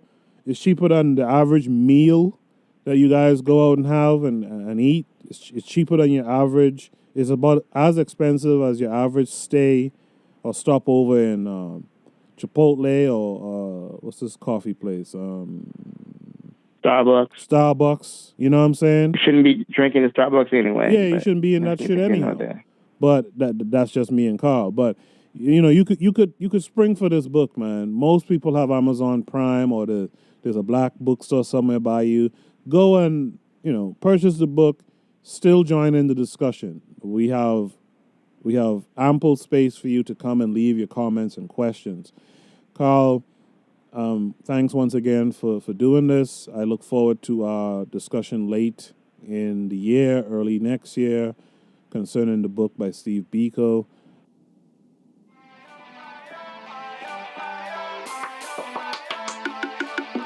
Thanks for listening to the Bitter Medicine Podcast with your host, Koku. If you like what you just heard, we hope you pass along our web address, bittermedicineblogs.com, to your friends and colleagues, and share our show to all your social media. Be sure to check out our archive section on our website for previous podcasts. This has been a KWAZ radio production. Join us next time for another session of the Bitter Medicine Podcast. Follow us on Facebook at Bitter Medicine Show, Twitter, Bitter Meds, Tumblr, Bitter Meds, Instagram, Bitter Medicine.